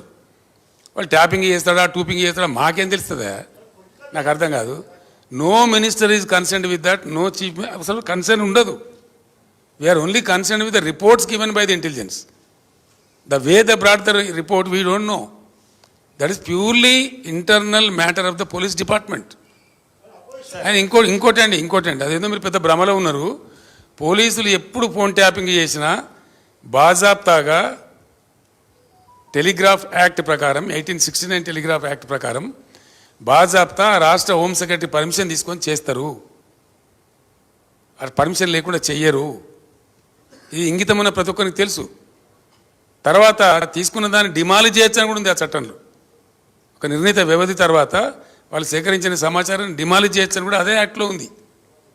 ఇది తెలియకుండా అదేదో పెద్ద భయంకరమైన వ్యవహారం అన్నట్టు, దానిలో ఏదో తోకమట్టం ఏదో కొండందో వెలకబట్టుకున్నాం అన్నట్టు ఏమి బట్టి ట్రాష్ గ్యాస్ దాంతో ఏం అయ్యేది. మీరు ఆ భ్రమలు ఉండకండి. సార్ తెలంగాణ ఉద్యమ సమయంలో 2001 నుంచి 2014 దాకా కేసీఆర్ కుటుంబ సభ్యులకు పారాగాన్ చెప్పులు వేసుకోనేటువంటి వ్యక్తులు అదే సమయంలో డీజిల్ పోసుకుందామన్నా కూడా కారుకు అట్లాంటి పరిస్థితులు ఉన్నటువంటి వారు ఈరోజు లక్షల కోట్లు సంపాదించారు. వాళ్ళ డబ్బునంతా స్వాధీనం చేసుకుంటామని పదే రేవంత్ రెడ్డి చెప్తున్నారు. చాలా సంతోషం. చేసుకోమని వెంటనే అర్జెంటుగా చేసుకోమని చెప్పాలా. పారాగాన్ చెప్పులు లేకుండా నేనుంటున్నా, రేవంత్ రెడ్డి ఉండినా ప్రజలకు తెలుసు కదా. పారాగాన్ చెప్పులు లేకుండా ఎవరు అనేది అందరికీ తెలుసు కదా దేశంలో. ఎవరు భూ కబ్జాదారు, ఎవరు బ్లాక్ మెయిలరు, ఎవరు ఓటుకు నేటి కేసులో పట్టుబడ్డరు, ఎవరు దొంగ దందాలు చేసిండ్రు, ఎవరు భూమాఫియా అందరికీ తెలుసు రాష్ట్రంలో. మాకు పారాగాన్ చెప్పులు లేని ఫ్యామిలీ అండి మాది. Sir Srinivas sir, city vision live. గతంలో రైతులకు ఉచిత ఎరువులను ఒక హామీ ఇచ్చారు, మీరు చాలా సంతోషపడ్డారు, ఆశపడ్డారు రైతులు. అయితే ఆ నినాదం మళ్ళీ ఈ మధ్య తెర మీదకి తేవట్లేదు. కాదు బ్రదర్, కాదు బ్రదర్, బేసికల్లీ అది కరెక్ట్ కాదు. ఎందుకంటే మేము ఏం చేసినామంటే రైతుకు సహకారం అందించాలా, పెట్టుబడి సాయం చేయాలని మేము ప్రయత్నం చేసినాం. ఆ టైంలో ఏం జరిగిందంటే యూరియా బస్తాలు ఇద్దామని కొంతమంది చెప్పారు. ఒక సలహా, ఇట్ వాజ్ అండర్ డిస్కషన్. నేను ఎప్పుడు చెప్పలేదు, ఇట్ వాజ్ అండర్ డిస్కషన్. తర్వాత అశోక్ గులాటి గారు అని చెప్పి చాలా ప్రామినెంట్ ఆగ్రో ఎకానమిస్ట్ ఈ దేశంలో, ఇంటర్నేషనల్ ఫేమస్ కూడా ఆయన, ఢిల్లీలో ఉంటారు, నాకు మంచి ఫ్రెండు. ఆయన నేను అడిగిన, మేము చేద్దాం అనుకుంటున్నాం, వితౌట్ ఆ గవర్నమెంట్ సపోర్ట్ ఇలా వ్యవసాయం నడిచే పరిస్థితి లేదు. అనేక దేశాలలో గవర్నమెంట్ సపోర్ట్ చేస్తూ ఉంది, మన దేశంలో ఉల్టా ఉంది. మా రాష్ట్రంలో మేము చేయాలనుకుంటున్నాం కొత్త రాష్ట్రం అని చెప్పి ఆయన సలహా అడిగిన. ఆయన ఏం చెప్పినట్టే, బ్రదర్ నాకు ఇప్పుడు నువ్వు యూరియా బస్తాలు ఇస్తావు, వానాకాలం వేసుకుని 4 మిగిలి ఉంటాయి ఆయన దగ్గర, నువ్వు మొత్తం ఇస్తావు ఈ పంటకు. ఆయన ఏం చేయాలి, ఈ 4 బస్తాలు అమ్ముకుంటాడు మార్కెట్లో, మళ్ళీ దానికి అపఖ్యాతి వస్తుంది. కాబట్టి అట్లా వద్దు, నువ్వు ఎంత ఇస్తావో, నీ స్టేట్ కిట్టి ఎంతవరకు పర్మిట్ చేస్తావో నాకు తెలియదు, నువ్వు చేయదలుచుకున్న సహాయం క్యాష్ రూపంలో చేయి. ఏం చేయదలుచుకున్నావు, 1000 ఇస్తావా, 2000 ఇస్తావా, 3000 ఇస్తావా, నీ ఇష్టం. కానీ ఆ డబ్బుకు అతను ఓనర్ కావాలి. ఎందుకంటే ఒక ఆయనకు విత్తనాలు పట్టి ఉండొచ్చు, ఒక ఆయనకు ట్రాక్టర్తో దున్నించుకునే ఎక్కడికి పట్టి ఉండొచ్చు, ఒక ఆయనకు పురుగుల మందులు కొనుక్కునే ఎక్కడ ఉండొచ్చు. రకరకాల అవసరాలు ఉంటాయి రైతులకు, వేరియేషన్ ఉంటుంది. కాబట్టి నువ్వు ఇచ్చే కాడికి క్యాష్ ఈ బస్తాలు ఇచ్చి మళ్ళీ వాళ్ళు అమ్మేసుకొని, అవసరం లేని వాళ్ళు అమ్మేసుకొని ఇవన్నీ ఇబ్బంది జరుగుతుందండి అని చెప్తే ఎరువు బస్తాలు దానాడే ఫుల్ స్టాప్ చేసినాం. తర్వాత రైతు బంధు పేరు మీద ఈ స్కీమ్ ప్రారంభించినాం. కానీ దీన్ని కొంతమంది చిల్లరగాళ్ళు సోషల్ మీడియాలో పెట్టి బస్తాలు ఇస్తానో ఏమైంది, బస్తాలు ఇస్తానో ఏమైందని, మేము ఇది రైతు బంధువుకి బస్తాలు 2 ఇస్తామని చెప్పినామా? బస్తాలకు బదులుగా ఇస్తున్నదే రైతు బంధు. దాంతో ఎవరికి అవసరం, ఒక ఆయన విత్తనాలు కొనుక్కుంటాడు, ఒక ఆయన పురుగుల మందు కొనుక్కుంటాడు, ఒక ఆయన ఎరువులు కొనుక్కుంటాడు, ఒక ఆయన ట్రాక్టర్ దున్నకానికి పెట్టుకుంటాడు, ఒక ఆయన నాటేయించుకోవడానికి పెట్టుకుంటాడు. రకరకాల అవసరాలు ఉంటాయండి. ఆయన అవసరాన్ని బట్టి ఆ డబ్బును ఆయన వాడుకుంటా ఉన్నాడు. దాని ఫలితమే మనం 3 కోట్ల పైచీలు టన్నుల ధాన్యం పండించినాం, పంజాబ్ను తలదనినాం. మీరు అడిగింది మంచి క్వశ్చన్, అది నాకు కూడా ఇక్కడ చెప్పాలని ఉండే, మీ క్వశ్చన్ ద్వారా ఇప్పుడు క్లియర్ అయిపోయింది. I'm thankful to you. Sir ఇక్కడ సార్ ఇక్కడ సార్ మీరు ఇండస్ట్రీస్ తమిళనాడుకి వెళ్ళిపోతున్నాయి అని చెప్తున్నారు. అయితే ముఖ్యమంత్రి చెప్తారు 13 ఇండస్ట్రీస్ గుజరాత్కి తీసుకెళ్ళడానికి మోదీ ట్రై చేస్తున్నారు, ఇన్క్లూడింగ్ టెస్లా. దాని మీద మీరు ఎలా రియాక్ట్ అవుతారు సార్? ఇటువంటి చాతగాని ముఖ్యమంత్రి గుజరాత్ పోతాయి, తమిళనాడు పోతాయి, కేరళ పోతాయి, ఆంధ్ర పోతాయి, ఇంకేంది? ఎక్కడికి పోమ్మా? మీరే చెప్తున్నారు, మీ క్వశ్చన్లే ఆన్సర్ ఉన్నది. ఈయన ఏం చేస్తున్నాడు మరి? టెస్లా బిస్లా అంతా మోడీ అనుకొని పోతా ఉంటే ఈయన ఏం చేస్తున్నాడు? మోడీ అడ్డం పడ్డా మేము తెచ్చినామమ్మా కొన్నిటిని, లైక్ ఫేస్బుక్. ఆయన ఇంటర్నేషనల్ లాబీస్లను పెట్టి చాలా ప్రయత్నం చేసిండు అహ్మదాబాద్ తీసుకుపోదామని. మేము అంతకన్నా పై ఎత్తుగడ వేసి దాన్ని ఇక్కడ తెచ్చినాం. మోడీని తట్టుకొని మేము ఒక 4-5 పరిశ్రమలు పెద్ద పెద్ద తెచ్చినాం ఇక్కడికి. సార్ ఇక్కడ సార్ మీరు మొన్న మెదక్లో మాట్లాడుతూ టైం కాగలే సుమా, మళ్ళీ ఈసీ నిషేధం, మళ్ళీ అదో కథగా చెప్పండి. సార్ ఇక్కడ సార్ మీరు మొన్న మెదక్ మాట్లాడుతూ అసెంబ్లీలో చెల్లని రూపాయి పార్లమెంట్లో ఎట్లా చెల్లుతుంది అన్నారు. సో మన పార్టీ నుంచి కూడా కొప్పులీశ్వర్, ఆర్ఎస్ ప్రవీణ్ కుమార్, బాజిరెడ్డి ఇట్లాంటి వాళ్ళందరూ అసెంబ్లీ ఎన్నికల్లో ఓడిపోయారు. వాళ్ళు ఇప్పుడు ఎట్లా చెల్లుతారు? కరెక్ట్ క్వశ్చన్ మంచిగా అడిగిన మీరు. అది నేను మెదక్కు సంబంధించి అడిగిన. మీరు అడిగిన కారణం ఆర్ఎస్ ప్రవీణ్ మా పార్టీ నుంచి ఓడిపోలేదు, కొప్పులీశ్వర్ మాత్రం మా పార్టీ నుంచి ఓడిపోయిండు. చెల్లిచ్చేది చెల్లి అంది ప్రజలు చెప్తారు, నేను చెప్పాల్సింది నేను ప్రజలకు చెప్పిన. సార్ రైతు బంధు విషయంలో కేటీఆర్ గారు ఈ మధ్యలో చెప్పారు, ఎక్కువ ఎకరాలు ఉన్న వాళ్ళకి ఇవ్వాలా లేదా అనేది కొంచెం సమీక్ష జరుగుతోంది అన్నటువంటి విషయం మీద కేటీఆర్ గారు ఆ మధ్యలో చెప్పారు. ఇప్పుడు వాళ్ళు కూడా 5 ఎకరాల లోపే ఇవ్వాలన్నటువంటి ఒక సూత్రప్రాయ నిర్ణయానికి వచ్చినట్టుగా తెలుస్తోంది. మీ అభిప్రాయం, మళ్ళీ ప్రభుత్వం అధికారంలోకి ఇప్పుడు 6వ ఎకరం కూడా ఏమని ఏం చేసిండే? 6 ఎకరాల నాడు కోటీశ్వరుడా, 7 ఎకరాల నాడు కోటీశ్వరుడా? ఓ 15-20 ఎకరాలు దాటిన వాళ్ళకు లిమిట్ పెడితే అదొక అర్థం పర్థం ఉంటుంది. కానీ మరీ 5 ఎకరాలు, మేము బ్రదర్ ఇది ఒకటే చెప్తున్నాను నేను, ఇక్కడ ఎకరాలు లిమిటు సీలింగు అనే దానికంటే నేనుగా I/1 దాని సృష్టికర్త నేనే, రైతు బంధు సృష్టికర్తను తెచ్చి ఇచ్చింది నేనే. ఆ రోజు తెలంగాణ ఏర్పడ్డ సమయంలో తెలంగాణ రైతాంగం చెట్టుకోడు గుట్టకోడు అయిపోయి, గందరగోళం అయిపోయి, డ్రై అయిపోయి చాలా బాధాకరంగా ఉండేది. ఒక కనీసం 10-15 ఏళ్ల పాటు రైతులను బ్రహ్మాండంగా సపోర్ట్ చేసి, వాళ్ళకి ఫ్రీ పవర్ ఇచ్చి, వాళ్ళకి లిఫ్ట్ చేసి వాటర్ తెచ్చిస్తే వాళ్ళు నిలదొక్కుంటారు. తెలంగాణ వ్యవసాయ రంగంలో లాభం జరుగుతుందని నేను పెట్టినా. And that agriculture sector of Telangana has contributed to the GSDP of Telangana by 18.36%. Telangana GSDPకి 18.36% కూర్చినటువంటి శాఖ వ్యవసాయ శాఖ, రైతాంగం. అగ్రికల్చర్ సెక్టర్ నుండి GSDPకి వచ్చినటువంటి శాతం నేను చెప్పేది, విచ్ ఇస్ గ్రేట్. నేను అనుకున్న కళ నెరవేరింది. ఇంకొక 5-6 ఏళ్ళు కొనసాగించిన తర్వాత ఈ సీలింగ్ బిల్లింగ్ మేము కూడా ఆలోచిస్తామని అనుకున్నాం. రైతులు కొంచెం అప్పులు తీరిపోయి వాళ్ళ సొంత పెట్టుబడి వాళ్ళు పెట్టుకునే పరిస్థితికి వచ్చిన తర్వాత అప్పుడు పేద రైతులకు మాత్రం పెడదాం, కొంచెం ధనిక రైతులకు తీసేద్దామని మాకు కూడా ఆలోచన ఉండే బేసికల్లీ. కానీ ఇంత హాఫ్ ఎజార్డ్గా, ఇంత తొందరపడి ఒక కన్ఫ్యూజన్ క్రియేట్ చేసి రేపు మాకు వస్తుందా రాదా అనేటువంటి ఒక భయాన్ని రైతుల్లో క్రియేట్ చేసే దిక్కుమాలిన చర్యలు మాత్రం మేము చేయలే. ఆ పని కాంగ్రెస్ చేసింది. ఆ వ్యవసాయ మంత్రి కూడా మాట్లాడిండు, అందరు మాట్లాడుతున్నారు. తప్పకుండా రైతుల ఆగ్రహాన్ని వాళ్ళు చూడబోతారు. Sir thank you so much. Kejriwal కు బెయిల్ వచ్చింది. నీ మూడోసారి అయిందే బాబు సార్. బెయిల్ రాలేదు సార్. కేజ్రీవాల్ బెయిల్ వచ్చింది. దాన్ని ఎట్లా చూస్తాను? ఏం కావాలి నీకు? ఢిల్లీ సీఎం కు కేజ్రీవాల్ కు బెయిల్ వచ్చింది. అదే కేసులో ఉన్న కవితకు మాత్రం బెయిల్ ప్రాసెస్ నడుస్తూ ఉంది కోర్టులో. సింపుల్ ఇస్ ద ఇష్యూ అండి. ఢిల్లీ లిక్కర్ స్కామ్ అనేది నరేంద్ర మోడీ సృష్టించినటువంటి ఒక రాజకీయ కుంభకోణం. It's a reverse political scam. అందులో ఏం లేదంత పట్టితే గ్యాస్. ఇవాళ వరకు ₹1 రికవరీ చేయలే. ₹1 కూడా రికవరీ చేయలేదు. ఎవరి నుంచి ఎవరికి మనీ లాండరింగ్ అయిందో, ఎవరి నుంచి ఎవరు తీసుకున్నాడో ఎవరికి తెలియదు. అది ఢిల్లీ స్టేట్ లిక్కర్ పాలసీని స్కామ్ కింద చిత్రీకరించి మేమిద్దరం అండి, ఆయన కంట్లో నర్సులాగా ఉన్నోళ్ళం, అరవింద్ కేజ్రీవాల్, నేను, ముక్కులో కోయలాగా ఉంటే మేము ఏం చేసినాం మేము? ఆయన మాకు 104 మంది ఎమ్మెల్యేలు మా సంఖ్య ఉండి, అప్పుడు మజ్లిస్ ఎమ్మెల్యేలు 7 మాకు సపోర్ట్ ఉండే టైంలో 119లో 111 మంది మేము ఉన్నాం ఇక్కడ. అయినా ఆయన ఏజెంట్లను పంపించండి ఇక్కడికి. ఈ గవర్నమెంట్ టాపులు చేయాలని కూలగొట్టాలి రాష్ట్ర ప్రభుత్వాన్ని ఆయన ఏజెంట్లను పంపించి ఇక్కడ బేరాలు చేశారు.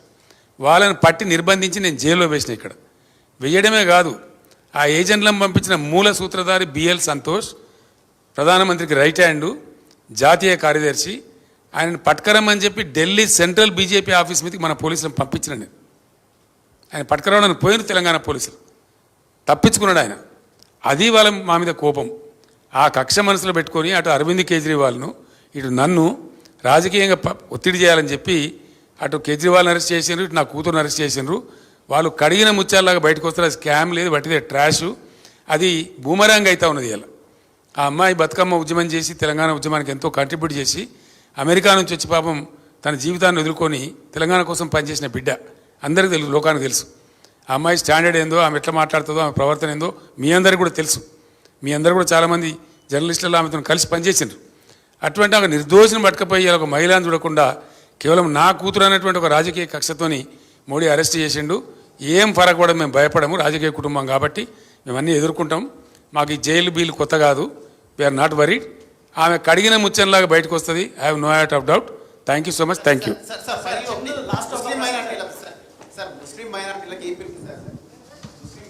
మైనార్టీ సోదరులకు నాది ఒకటే విజ్ఞప్తి. ఈ రాష్ట్రంలో మీరు భ్రమలో పడి కాంగ్రెస్ పార్టీకి ఓటేస్తే వాళ్ళు థర్డ్ ప్లేస్లో ఉన్నారు. అనవసరంగా బీజేపీ గెలిచే అవకాశం ఉంటుంది. మీకు బీఆర్ఎస్ సెక్యులర్ పార్టీ, బ్రహ్మాండమైన నీతి నిజాయితీ ఉన్న పార్టీ, మంచి పార్టీ, మిమ్మల్ని ఆదుకున్న పార్టీ, మైనార్టీ గురుకులాలు పెట్టిన పార్టీ, మీ బడ్జెట్ 12,000 కోట్లు పెట్టి ఖర్చు పెట్టిన పార్టీ. కాబట్టి బీఆర్ఎస్ని ఆదరించండి. బీఆర్ఎస్ సెక్యులర్ పార్టీగా ఉంటుంది. మీ సంక్షేమాన్ని కాపాడుతుంది, మీ రిజర్వేషన్లు కాపాడుతుంది, మీ హక్కుల కోసం పోరాడుతుంది. కాబట్టి బీఆర్ఎస్కే ఓటేసి బీఆర్ఎస్ని గెలిపించమని తెలంగాణ ముస్లిం బిడ్డలందరికీ కూడా నేను కోరుతా ఉన్నాను. మైనార్టీ సిఓఈ బ్రాంచెస్ అని ఏర్పాటు చేశారు సార్. మైనార్టీ స్కూల్ మైనార్టీ విద్యార్థులకు ఉన్నత విద్య కల్పించాలనేసి సిఓఈ బ్రాంచెస్ అంటే central of excellence and branches ఏర్పాటు చేశారు. అయితే దాంట్లో ఫ్యాకల్టీ లేదు, విద్యార్థులు లేరు అనే సాకుతో ఇప్పుడు బ్రాంచెస్ మొత్తం ఎత్తేస్తున్నారు సార్. బ్రదర్, నేనేమంటున్నా అంటే మైనార్టీ విద్యార్థుల యొక్క మంచిని కోరి బీఆర్ఎస్ ప్రభుత్వం పెట్టిన స్కూళ్ళు కానీ మంచి కానీ ఎవరు చేయలే. బీఆర్ఎస్ ఇచ్చిన స్కాలర్షిప్స్ కూడా ఎవరు ఇవ్వలే. ఐఏఎస్ కోచింగ్ కానీ విదేశీ స్కాలర్షిప్ కానీ చాలా ఇచ్చినాం. టెమరిస్ పెట్టి ఒక రికార్డు నెలకొల్పినాం. ఇండియాలో ఎక్కడ లేవు, మేము పెట్టినాం. ఇవాళ ఈ కాంగ్రెస్ ప్రభుత్వం అందరినీ ముంచుతున్నట్టుగానే తీయగా మాట్లాడుతుంది తప్ప ఏం మంచి పని చెయ్యదు. వాళ్ళు ఎత్తేస్తారు గ్యారంటీగా. వాళ్ళకి అసలు ఇంట్రెస్ట్ లేదు మైనార్టీ అభివృద్ధి మీద. కాబట్టి బీఆర్ఎస్ఏ మీకు శ్రీరామ రక్ష. బీఆర్ఎస్ పార్టీని బలపరచండి. టెమరిస్ మేము యాజ్ టీజ్గా కొనసాగిస్తాం. Thank you.